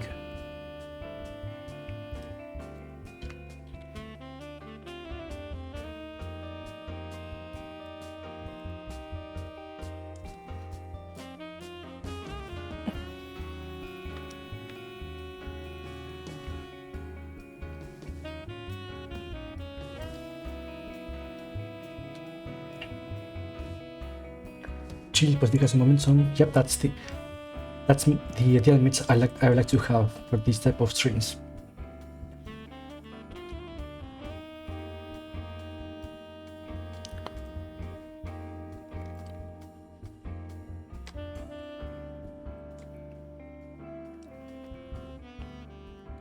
Okay, now this should be here in the center.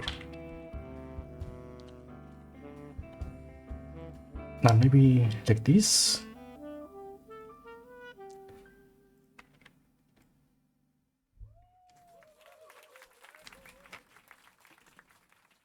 Yeah, I think this should be big enough.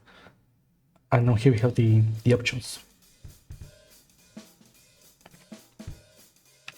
So this is gonna be a vertical box.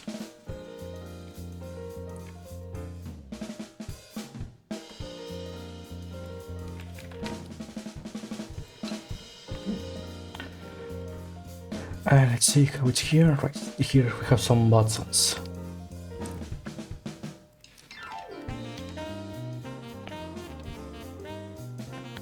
And it's gonna be option button.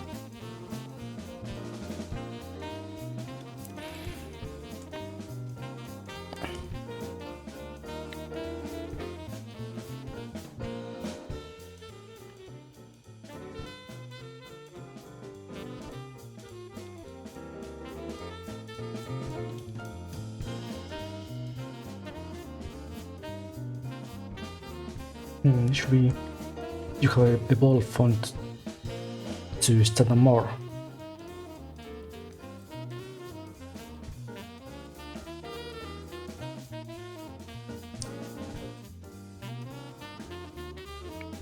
Right, maybe for the Windows here we should use this font instead.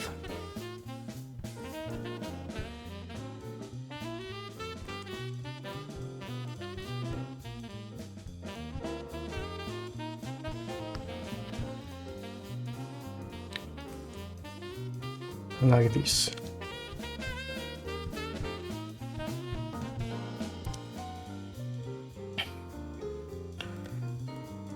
And then now here we have the options here.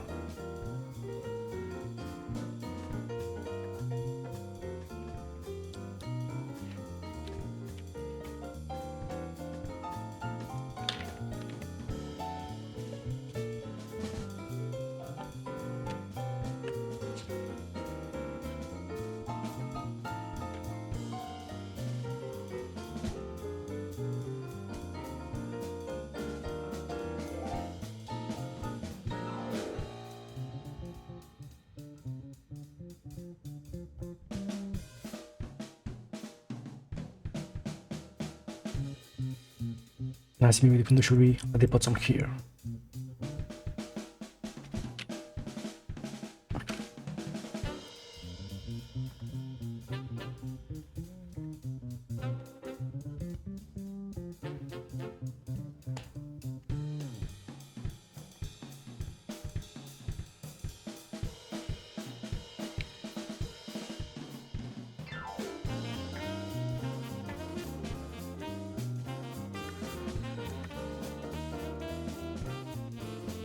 Or maybe it should be more center.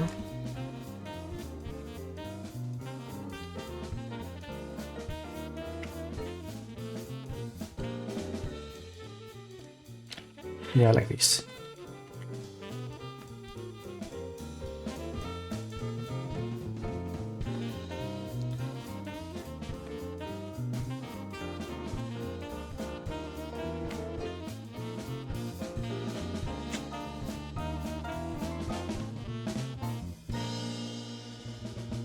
Okay, we have the window, but now we need to do something with it.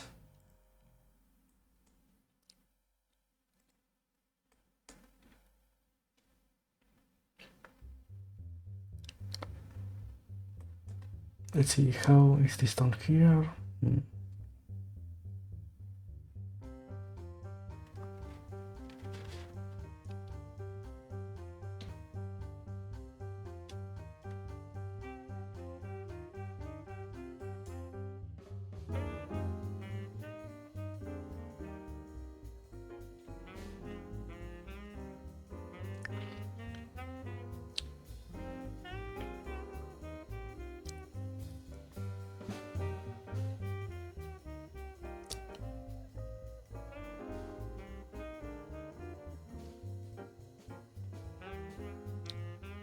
So I'm guessing this will not be always on the window here. It will be instantiated maybe.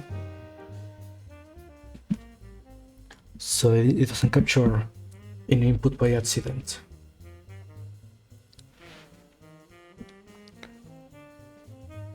So let's start with that.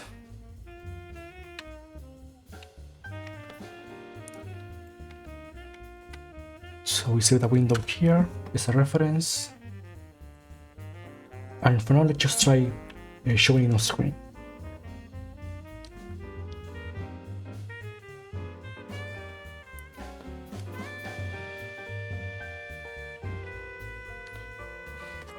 So when the game is over, we don't have any signal to capture that.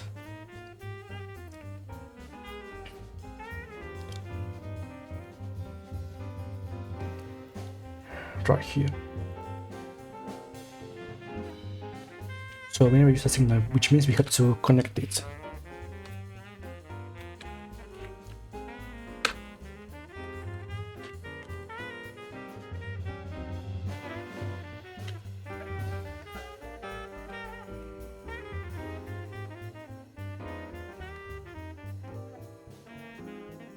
So, here.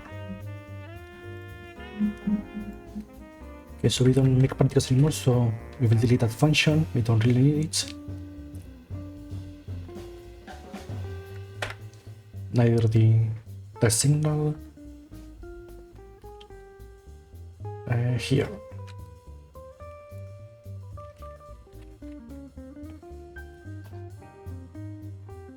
Okay, so this signal gets called when it disables the reticle, stop the timer, and grays out all of the panels.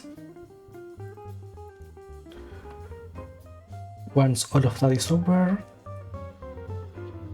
then it lets the game know that it's actually over. So let's create that window there.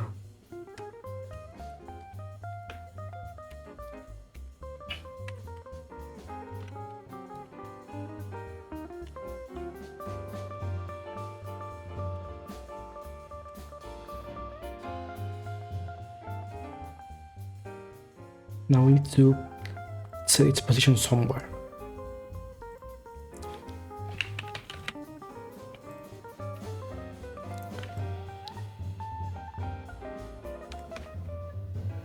I think this is the middle of the screen.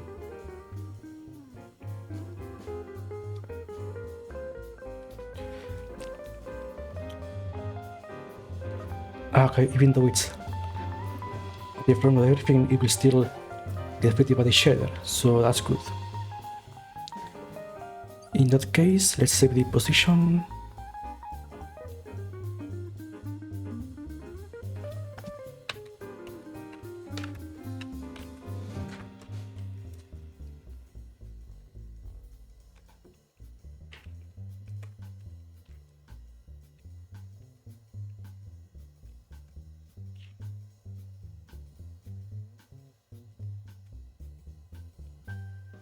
Oh, she's right. Who dares? It was supposed to be. It was probably Kaiji. How's it going, everyone? How was Mother Station today? Hey, and small quick question. Did it actually play the sound for the alert? Because I added that yesterday, but I was able to actually test it.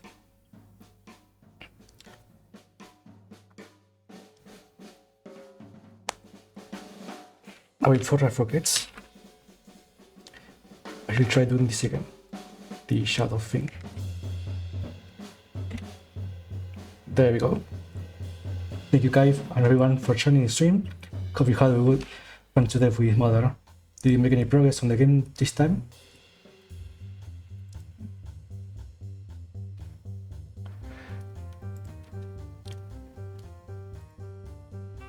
As for us here, we were working on making a game over window for the game. Because this time, when we spun the wheel, it told us to work on this puzzle match-free type of game. Which we have the basic game loop, but we still have to be able to let the player start again. Because they can play and they can get up to another condition. But we still didn't have any window for the player to decide if they want to restart. So that's what we were making right now. But aside from that, it's been some good progress today, fixing some issues, making the game as stable as possible. So far so good.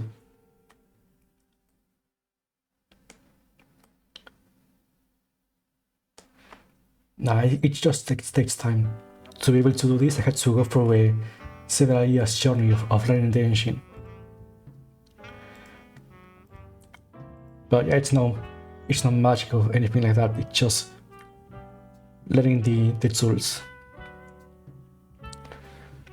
Actually, let's show quickly how we have so far. This will be the main menu for the game.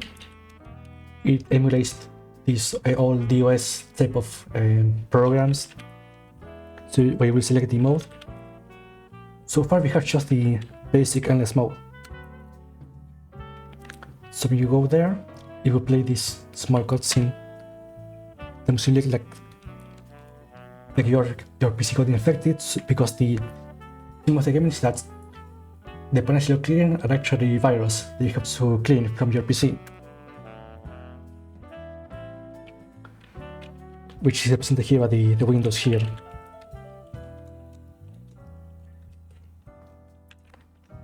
So you will do something like this, for example, to clear combos, change some extra panels and all of that.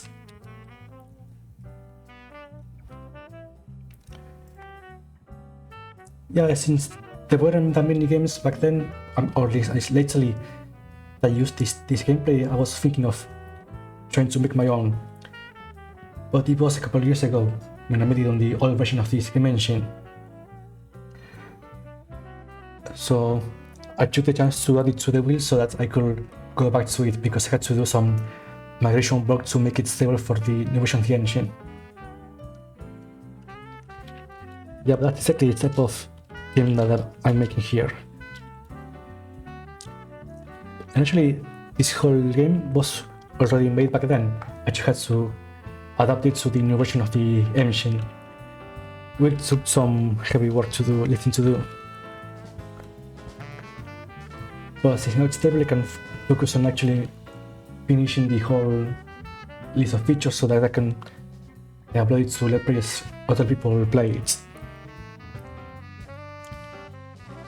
But there's still a lot of work to do, because before I am able to let other people play it, I have to finish first this, the endless mode to let the player start again, and then add a new mode to let the player try to score as many points as possible in a set time frame. Because in this mode you will select, for example, 5 or 10 minutes, and you have that much time to score as many points as possible. So that will be the opposite of the endless mode. But I was thinking that with those two modes at least, it would be enough to upload it to play online. Okay, which I would be. First, I will need to learn how to make multiplayer games online with the engine. I know it's possible, but I just have to look up the documentation and all of that to know how it's done. But it can be done with this. Which I think about this thing. Yeah, that was back then. Actually, I think nowadays there are a couple more games with this type of gameplay. So it's not like it's that genre. It's just that they became really niche.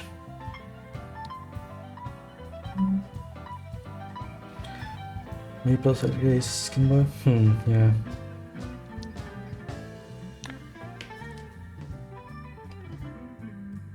But yeah, aside from that, making 1v1 shouldn't be that difficult.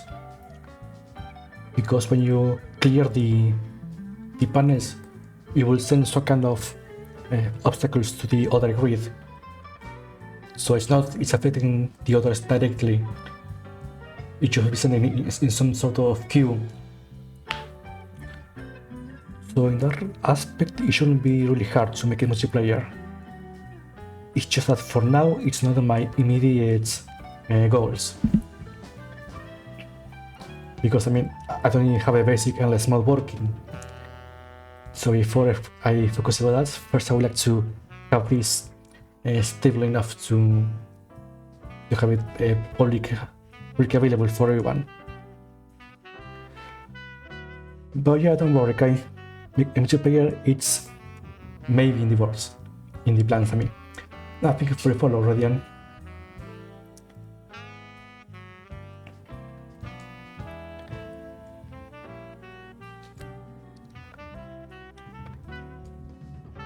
Now, what was I making? Right, the game window.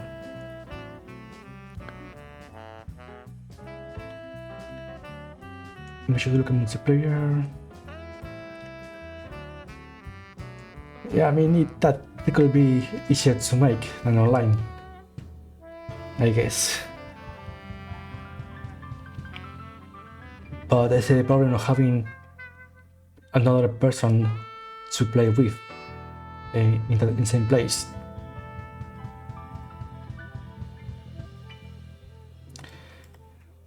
I mean, if you have that, good for you.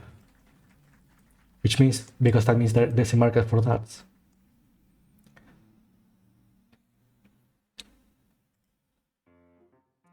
And I totally forgot where I was going. Alright, the grid. Okay, so let me test quickly if we can make the game over screen appear.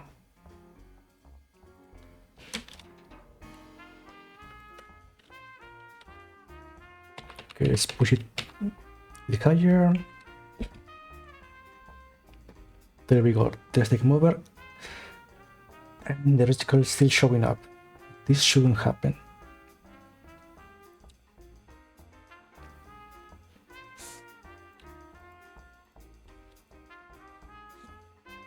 Oh, that's weird. The grid is behind the panel, so why is that?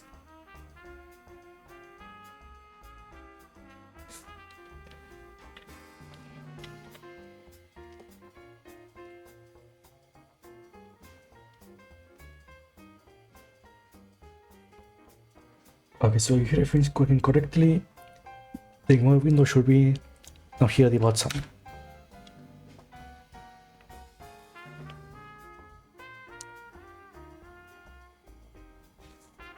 It is, but the reticle is still showing up above.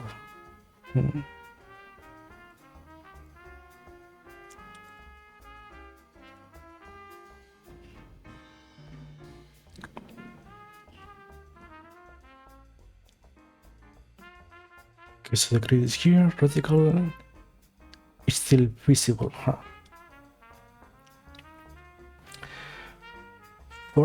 Wait, what if you can actually play Apex for people in one keyboard? Or I mean, Apex is in a way, because I immediately went for the game with a name. Sorry. Wait, I'm looking at the keyboard now. WSD, HKL, come on. Oh, we actually, technically it could be possible if the keyboard allows for multiple inputs. Because there's still those old keyboards that have a key input limit.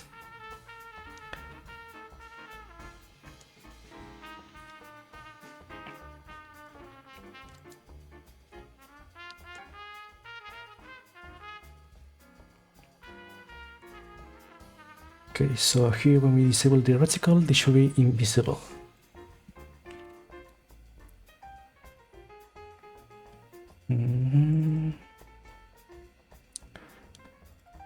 Active here, disable.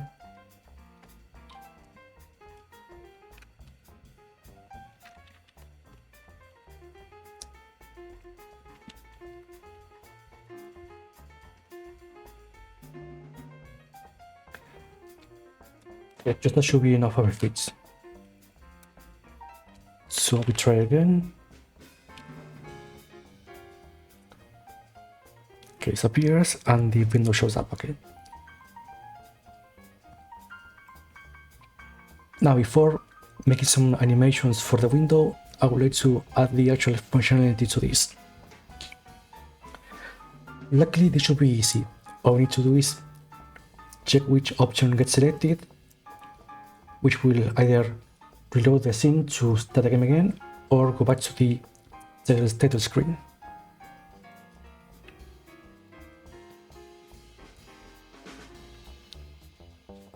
So for that,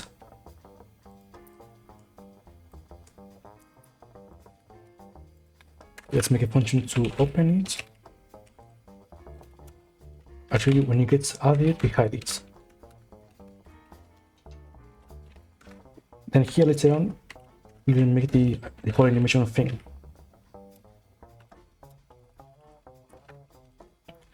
Meanwhile, we just show the window.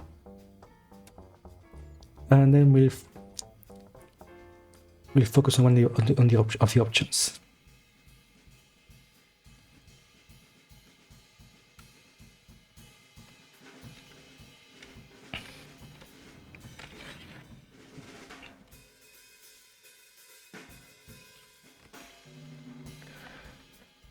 First, we rename this to remember what does each button do.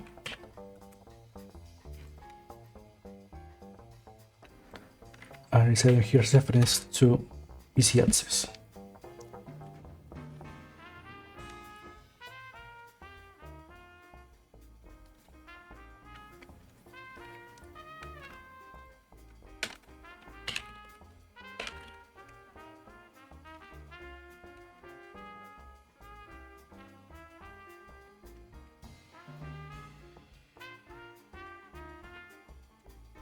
There's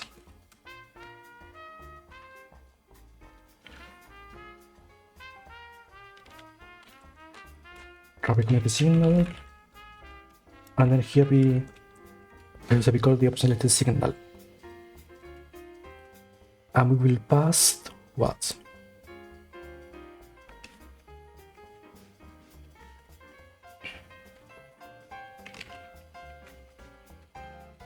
I guess this, and then here, okay, like that. Once we open the window, we focus on the retry button.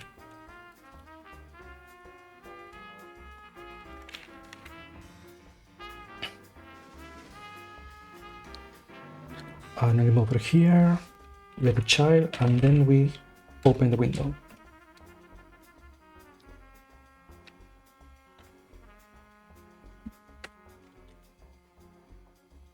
Okay, now we force the game over again.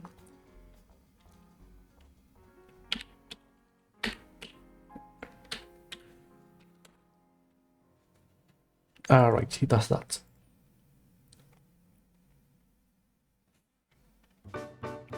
Maintenance drop. Ah, don't worry.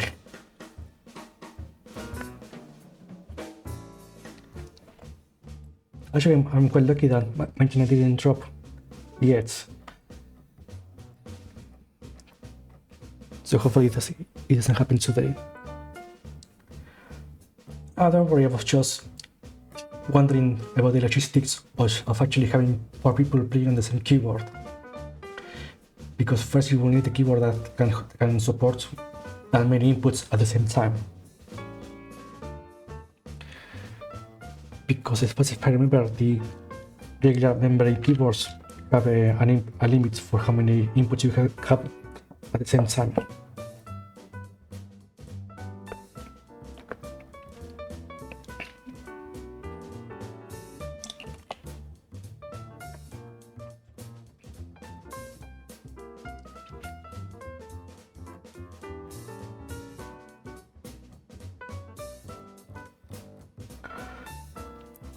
Okay, so what was I going to do? Alright, I want to fix something here with this tile.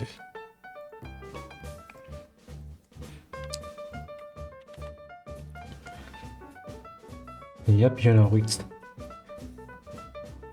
No, wait, actually, I think it's been a while since the last time my internet dropped. So I guess in that regard I'm quite lucky.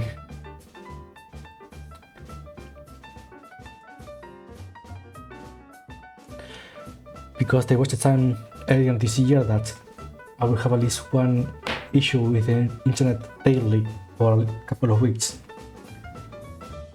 Those days were really hell.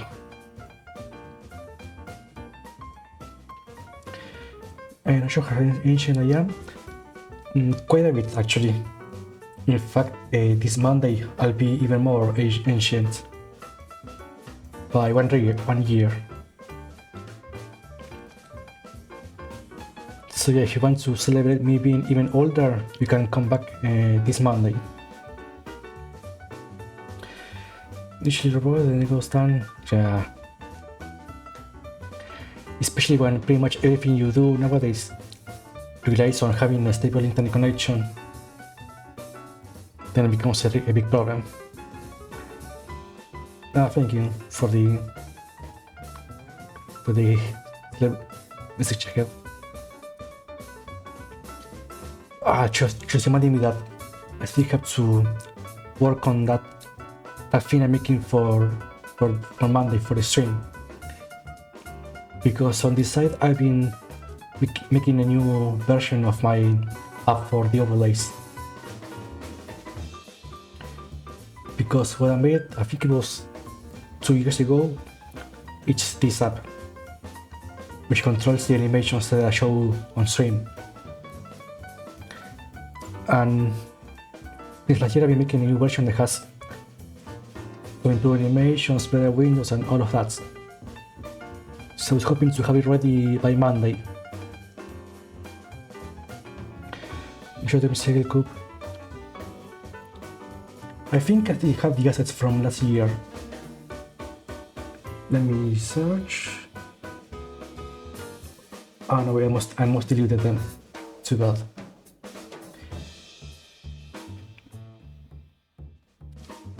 You know, maybe I should draw the hat myself instead of finding a free asset. But yeah, don't worry, I will have a birthday hat. And maybe some cake and pizza here on the side.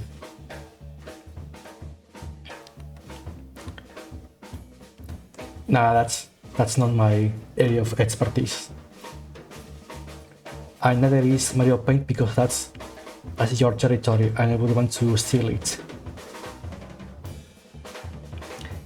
Actually, wait, let me search something quickly. Because I think the poll is still open.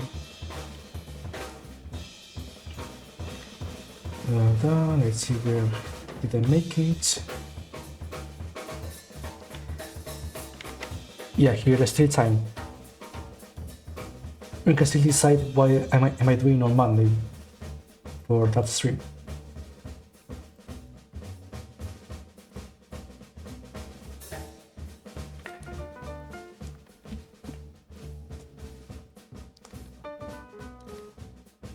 because that will be the error stream where I actually play a game here instead of the usual coding.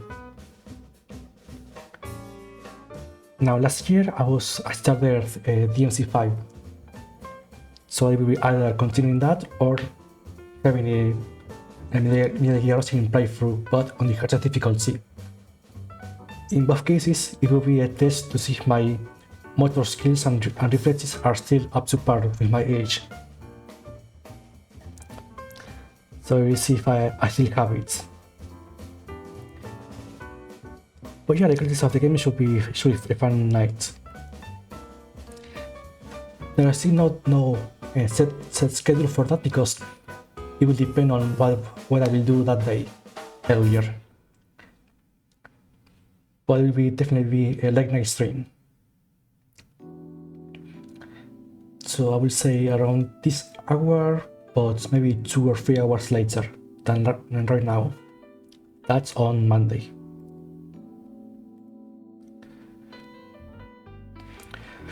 But yes, you have to do a lot of preparation for that. Not just for the hats that now I am contractually obligated to do because of you, Kai. Thank you.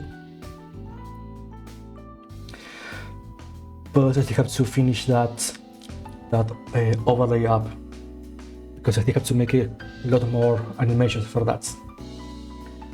But hopefully it will look nicer than this.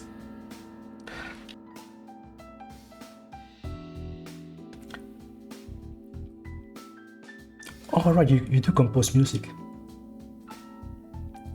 But yeah, no pressure for that. Don't worry. Now, as for you, game over window, what was I going to do with this? Right, I had this. And now we need to do something with that information. So I have this, and now we wait for a signal.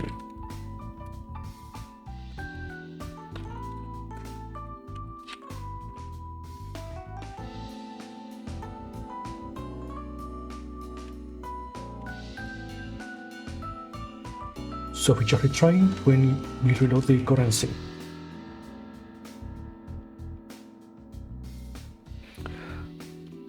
So here, reload the scene, otherwise we go to the main window. Will be here.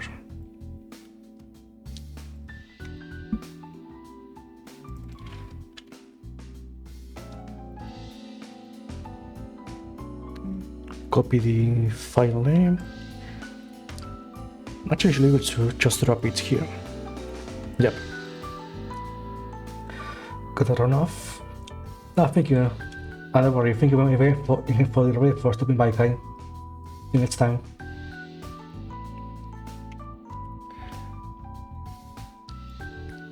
Okay, and with that, we should be able to try the game over.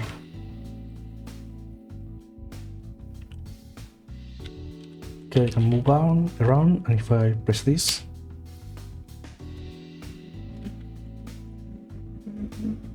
okay, now if I go to the other option, yep, it's working.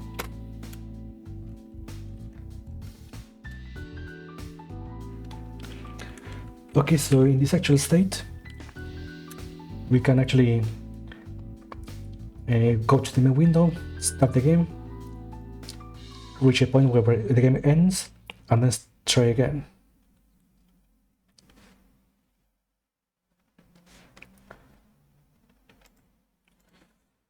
So technically we have a stable game loop right now. But releasing a build with just this will feel too bare bones, to be honest. I would prefer to have the 2 modes available before uploading this, so sorry.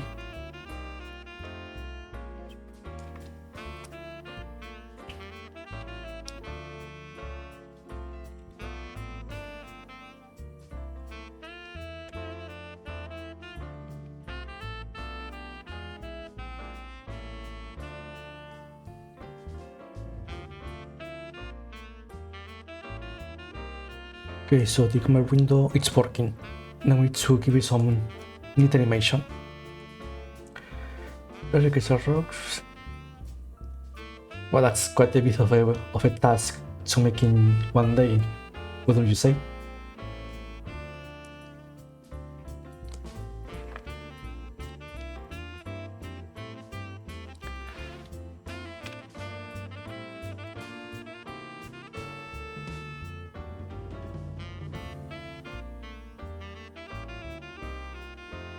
Okay, this window is gonna be the same.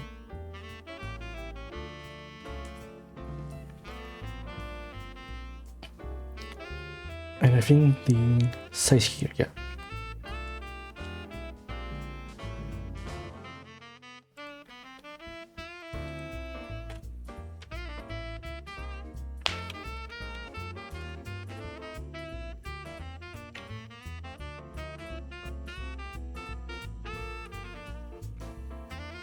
Okay, so let's make it a default, this.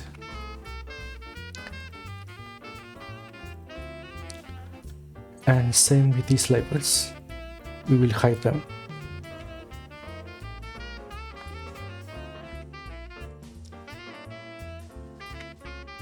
Or it's clearly visible here.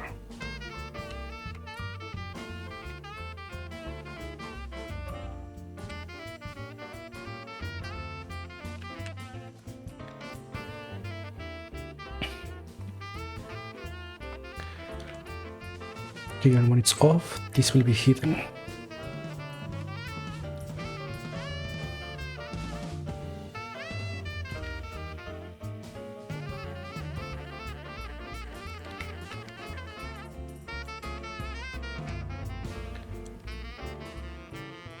Yes, for the window here, this will be in smaller size and position.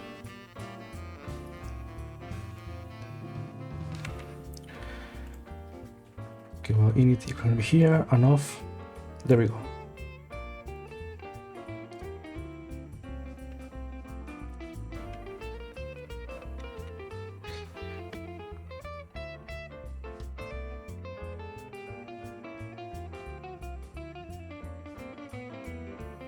Now we need to make some animation that we go between the two options.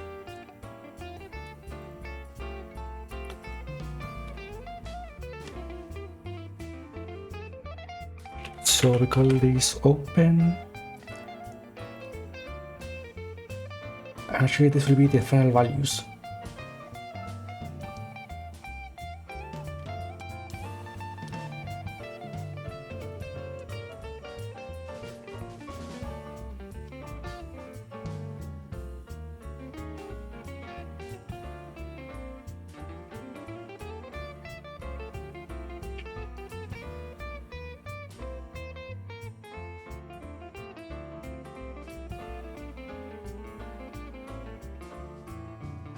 This will be off, we hidden, and we check the size of this like that. No, maybe this should be faster.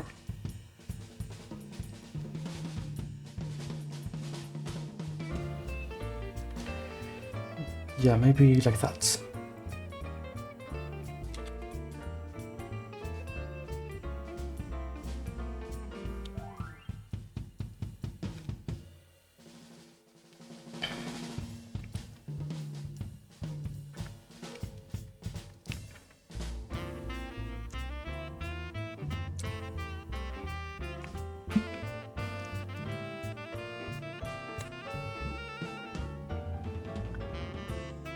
And this should be maybe expanding towards the bottom instead of the center.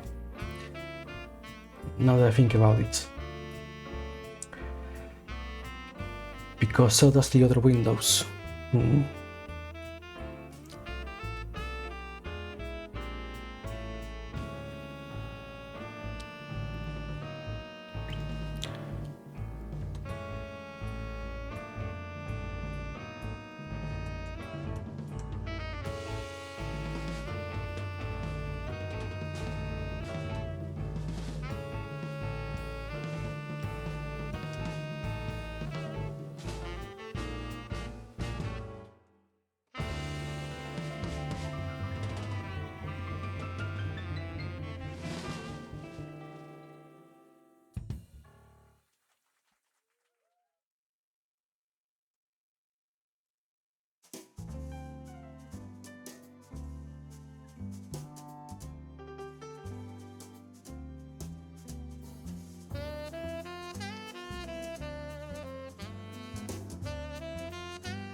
Okay, so maybe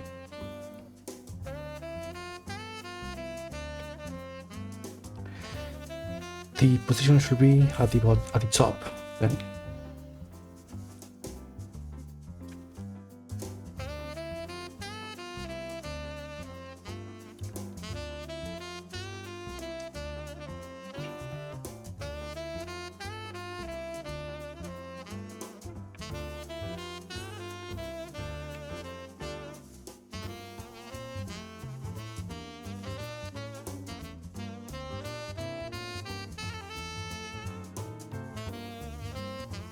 So there's barely any space.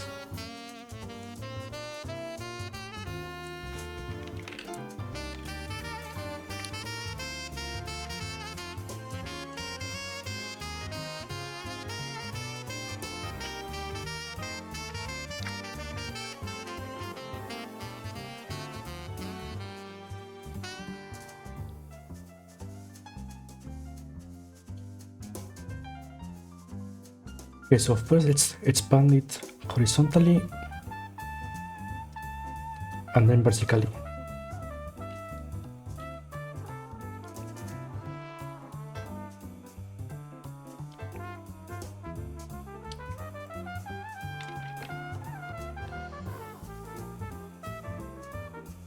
So say we wanted it this begin in the wide,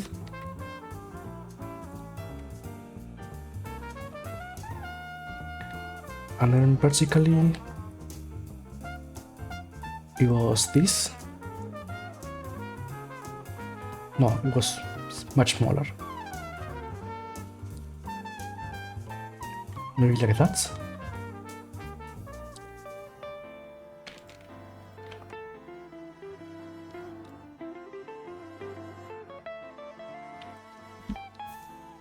Yeah, that's much better.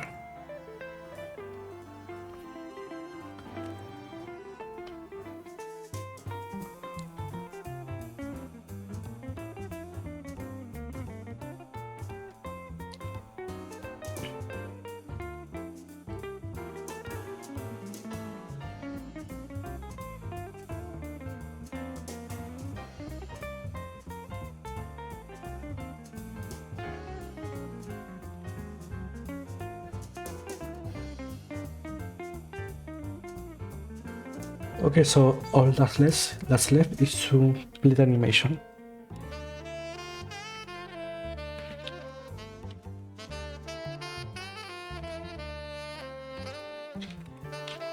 And then once the animation is finished, then we select the button.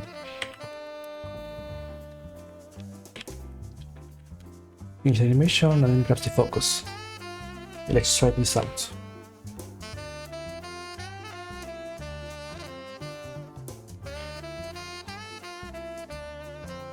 Yeah, perfect.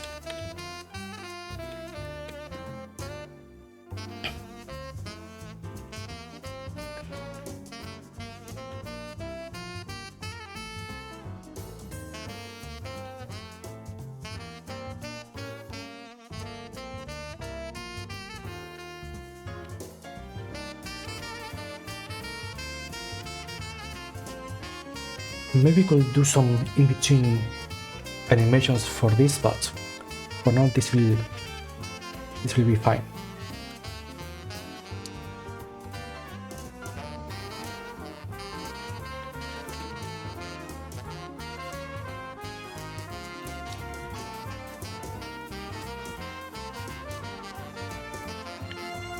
Okay, we have that. And actually the game over window is pretty much fun now. It will animate, it will wait for our response, and it will either start the game again or go back to the main menu. So in that aspect, the basic endless mode is functional now.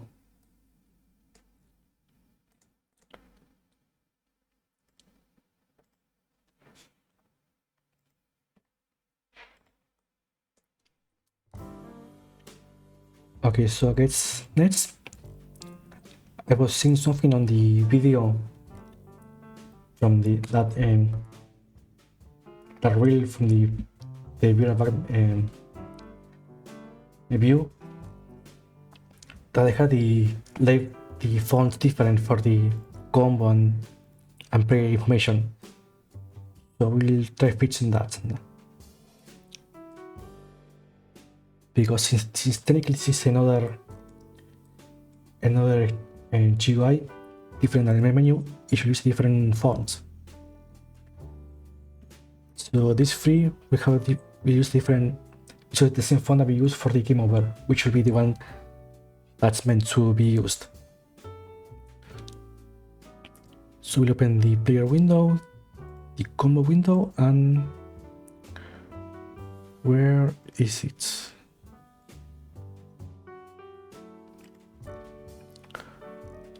Which one is this window?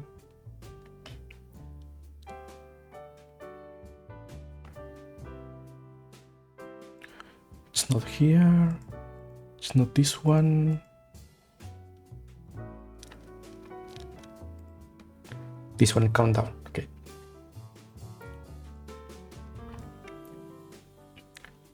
We'll do some cleanup regarding the fonts. Okay, so first we move the score maybe at the top of the window. But then again, separating the score from the other stats might not be the best implementation, because it will be separating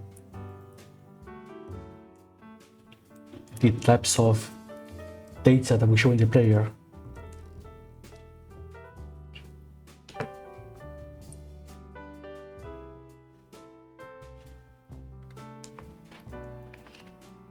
So yeah, let's maybe keep the picture at top.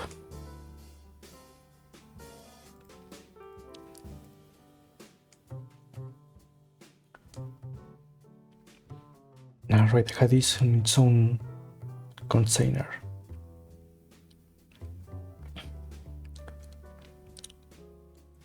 Okay, so this will be a problem.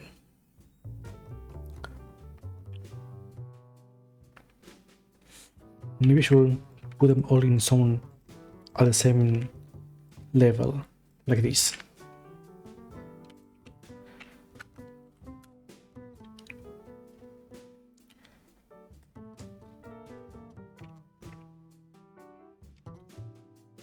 Okay, I will keep it like this. And this font should be the regular one, this.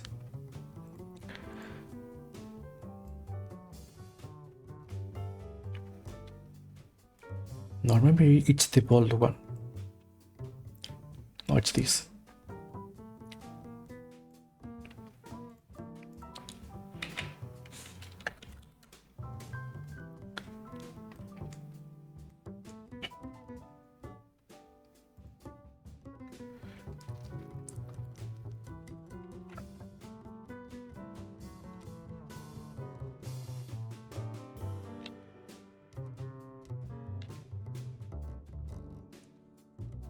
This, I'm gonna give these 3 labels the bold font.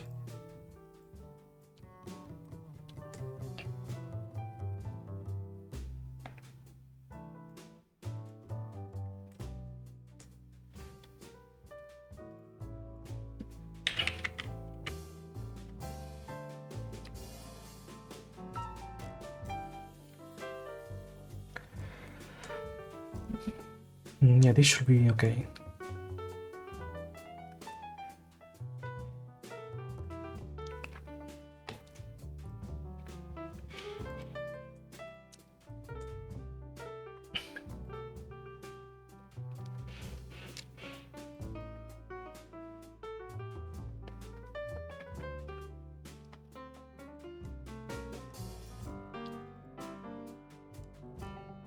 And this stay the same.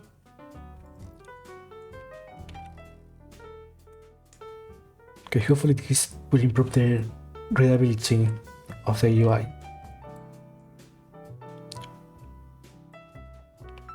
because the input information will be older and on a bigger font size. So your player can focus on what's really important in this window regarding the information. And we do the same here.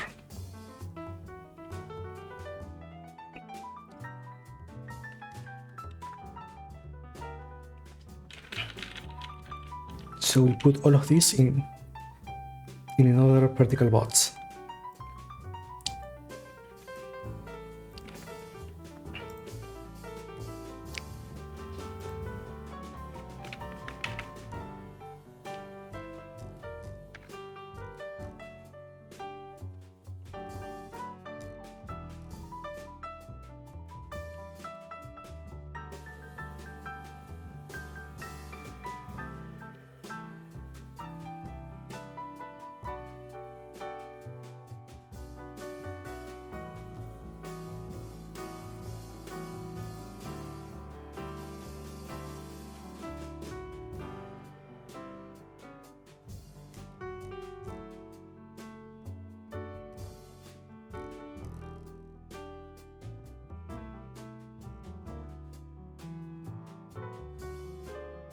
This one goes in the middle, and we drag all of this inside the box.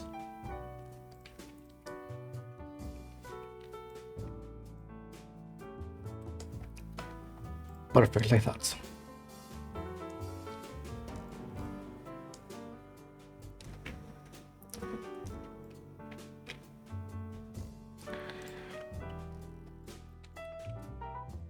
And as we said, these ones will have the regular font.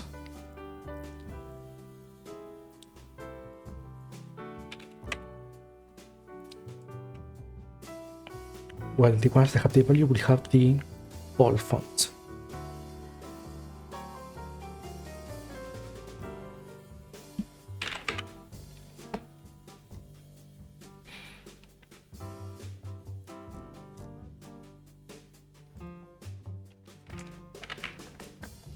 Yep, like this.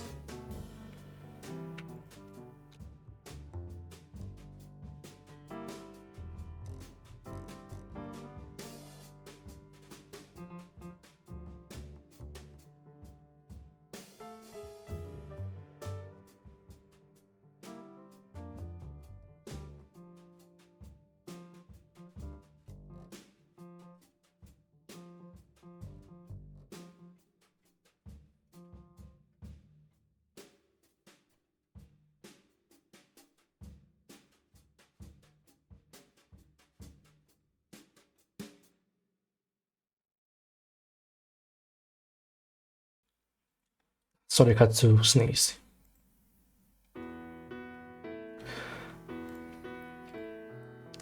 Okay, so aside from the font change, the rest should work in the exact same.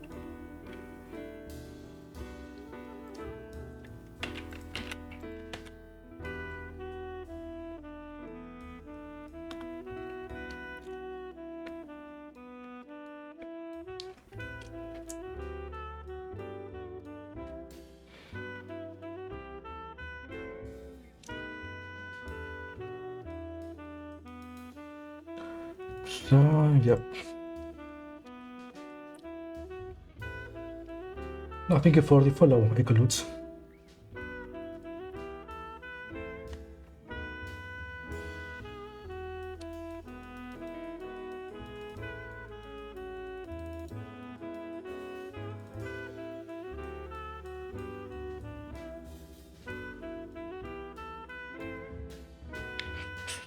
Yeah, the animation works.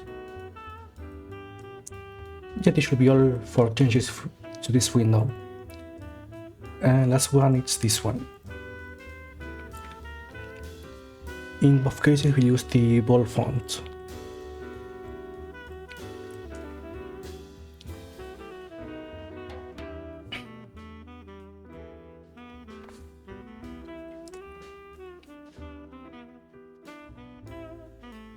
Yeah, this should be fine enough.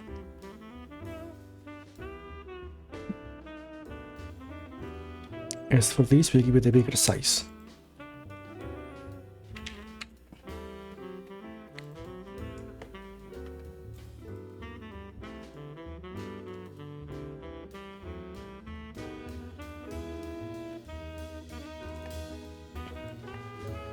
maybe we should give it a different name.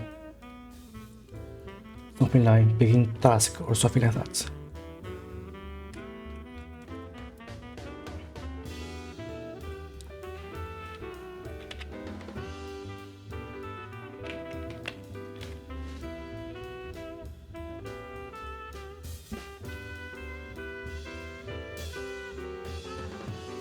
Yeah, something like this.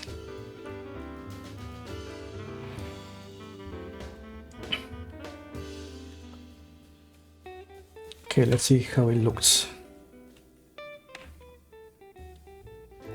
Right. I got to change the references.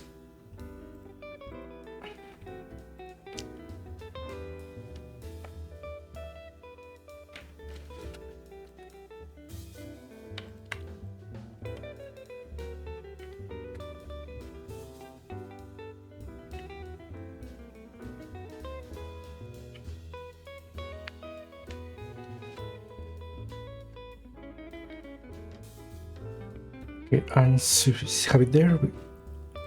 Let's change that and set the grid to a default 5 rows.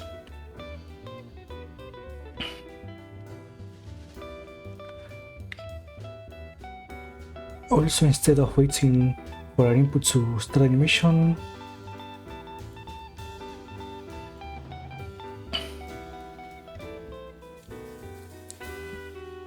here.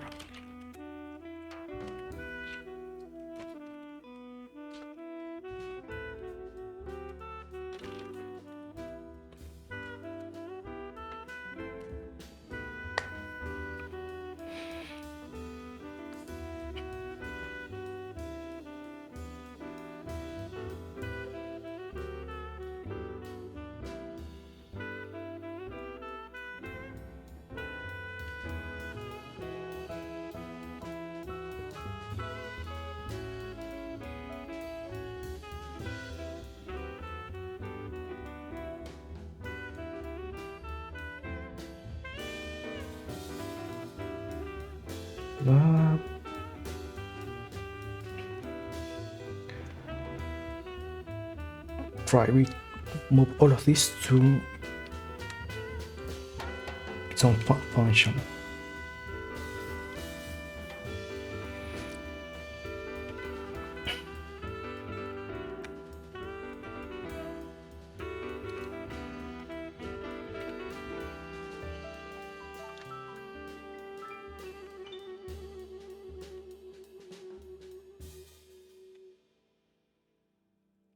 It's still doing that.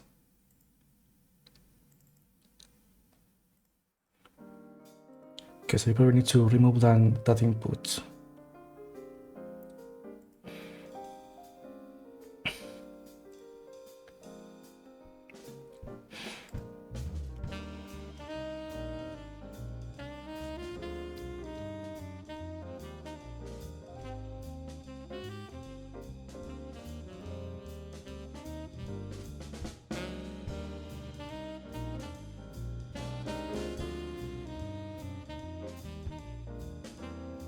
Yeah, it seems to look fine. We can play the game just like normal.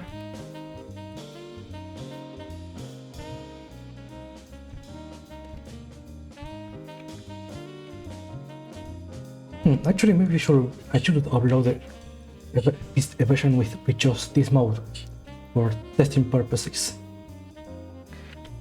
just so I can get some feedback on bugs and all of that.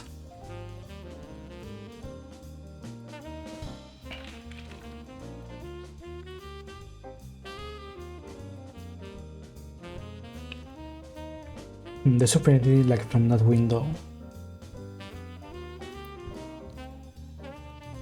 Maybe this should be on the center.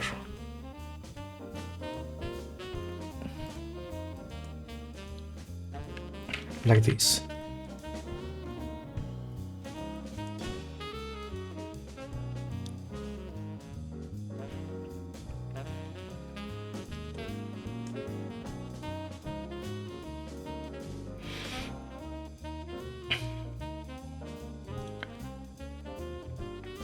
Alright, this label should also be invisible.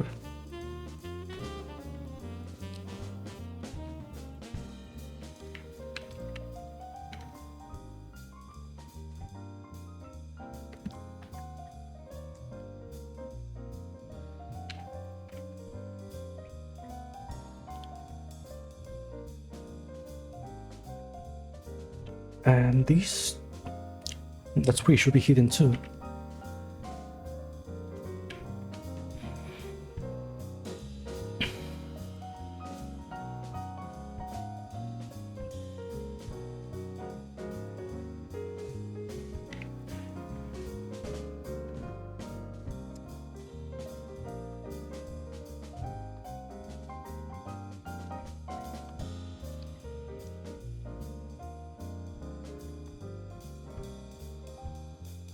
Maybe you should call this inside the animation.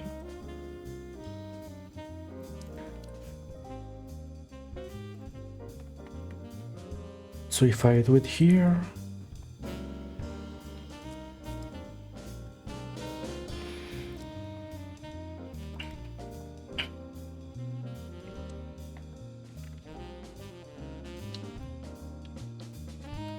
okay, that should fix that visual error.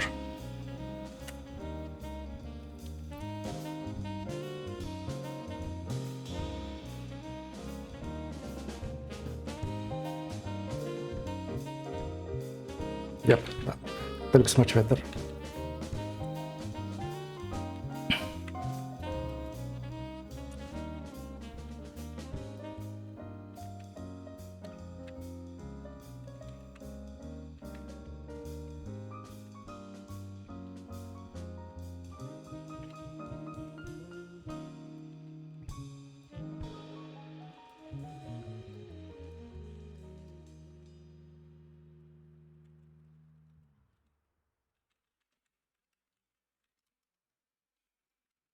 So you're making a combo where one changes into another.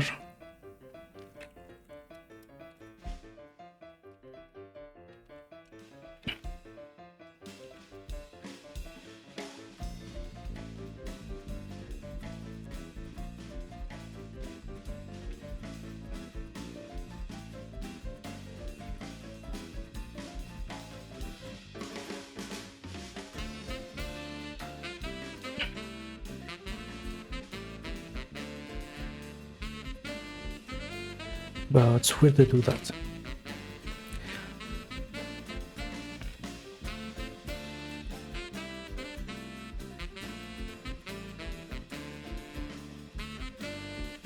There we go, that's what I needed.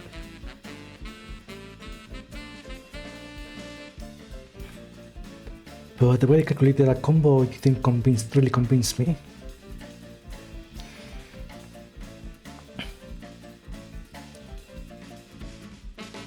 See here, check for clear. It must be this.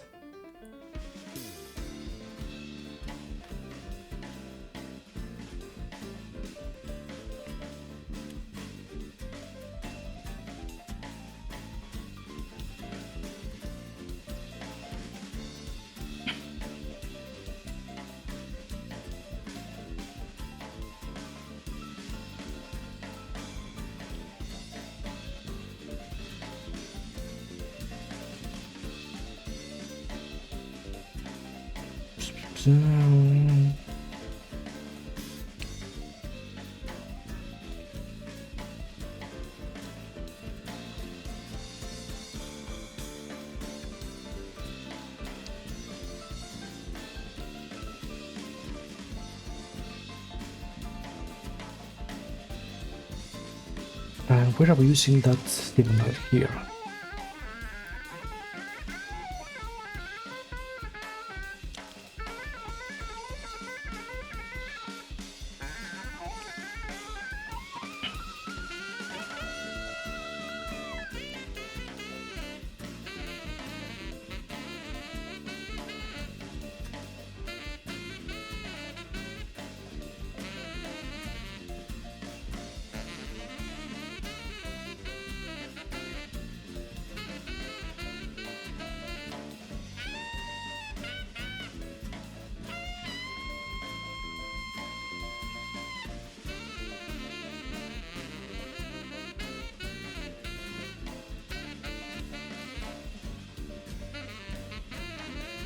Yeah, huge to the next level, right.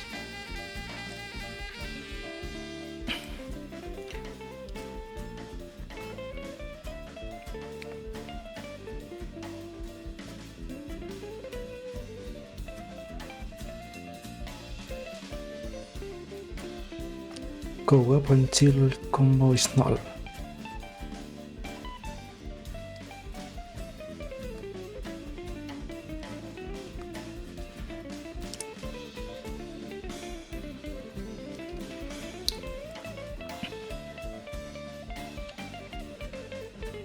Alright, so this isn't for the chain combo. It's for a different thing.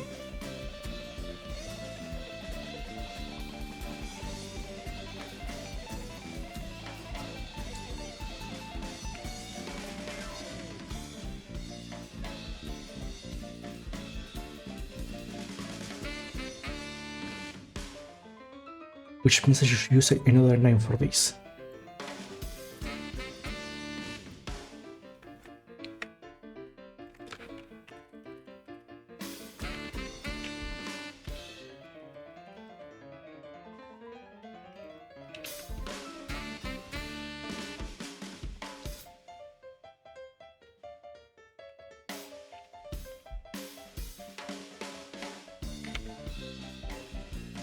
Okay, that should fix that issue with the total number of panels clear.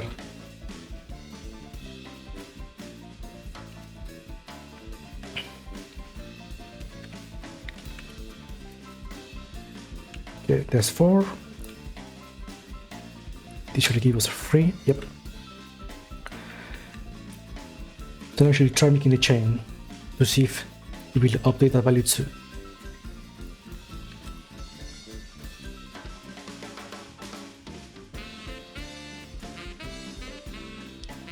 Oops, shouldn't have done that.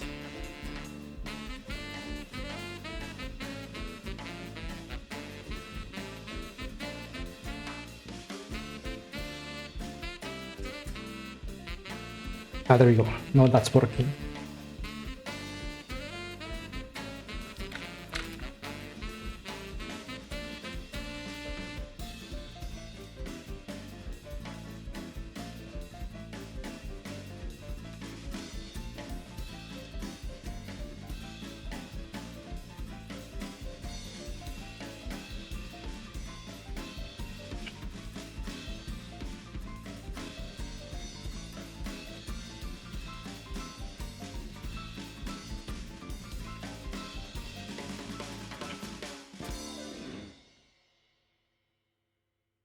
Okay, now one last thing I would like to do is make it so that the score changes depending on how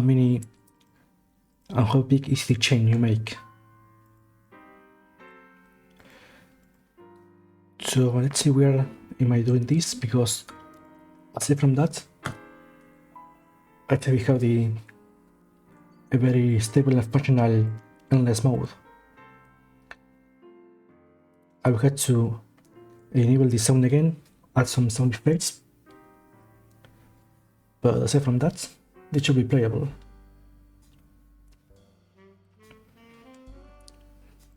But actually, do I have... no, I don't. I only have some BGM. So maybe I should wait until then.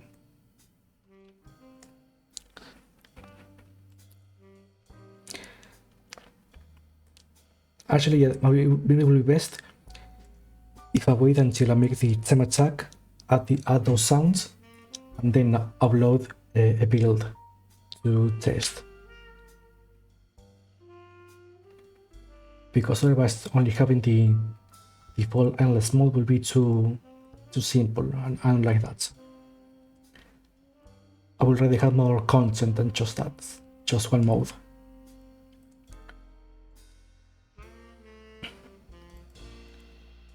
Okay, so back to the grid. Check where we control the value for the combo.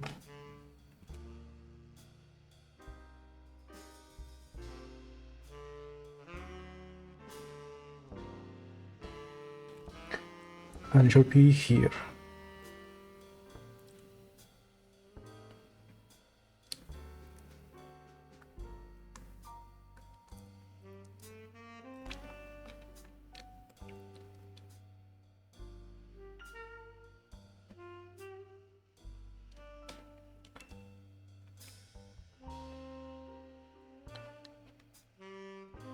Okay, if it's empty, okay, close that.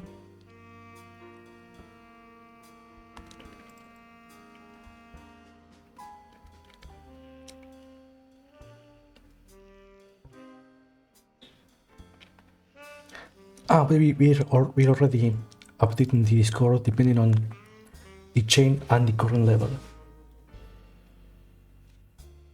Okay, so we can leave it like that.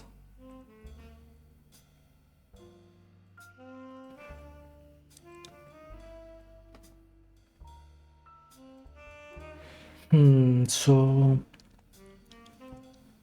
I think when it comes to the basic LS mode, we are done with this. Maybe I should add some boss menu, because that will be beneficial for both the Endless and Sam attack. But it's getting a bit late here.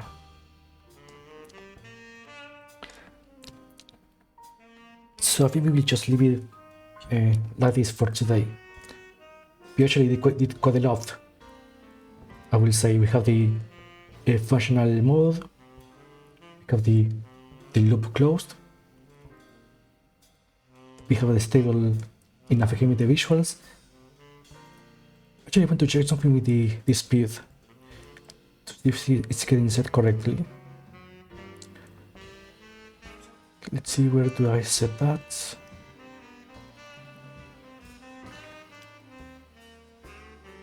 Okay, it's here.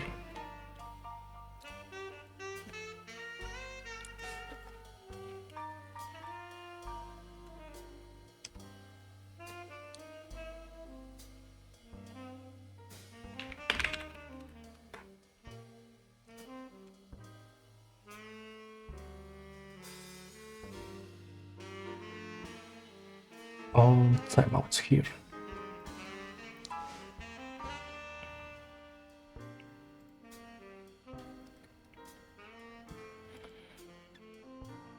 Yep, I think that should be all. So I will make sure to record a video with this later to upload it on my socials. We should be there. Okay, but before we end it here, let's see if there's anyone to raid.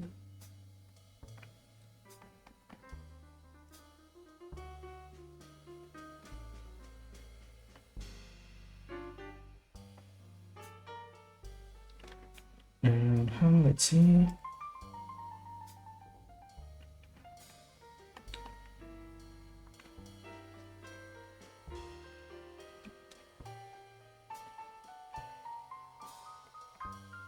No, I guess not for today. So yeah, I think that will be all for today. You can go whatever you feel like. Well, yeah, thank you everyone who stopped by today to watch, comment, and lurk. Thank you again for the raid. And tomorrow I will be working on the Pinball project. Last time we finished making a level up system, so tomorrow we will continue working on that, because there were still a couple of features left to make. So yeah, tomorrow should be another entertaining day with lots of coding to do, just like today. But yeah, just enjoy the rest of the day and see you tomorrow.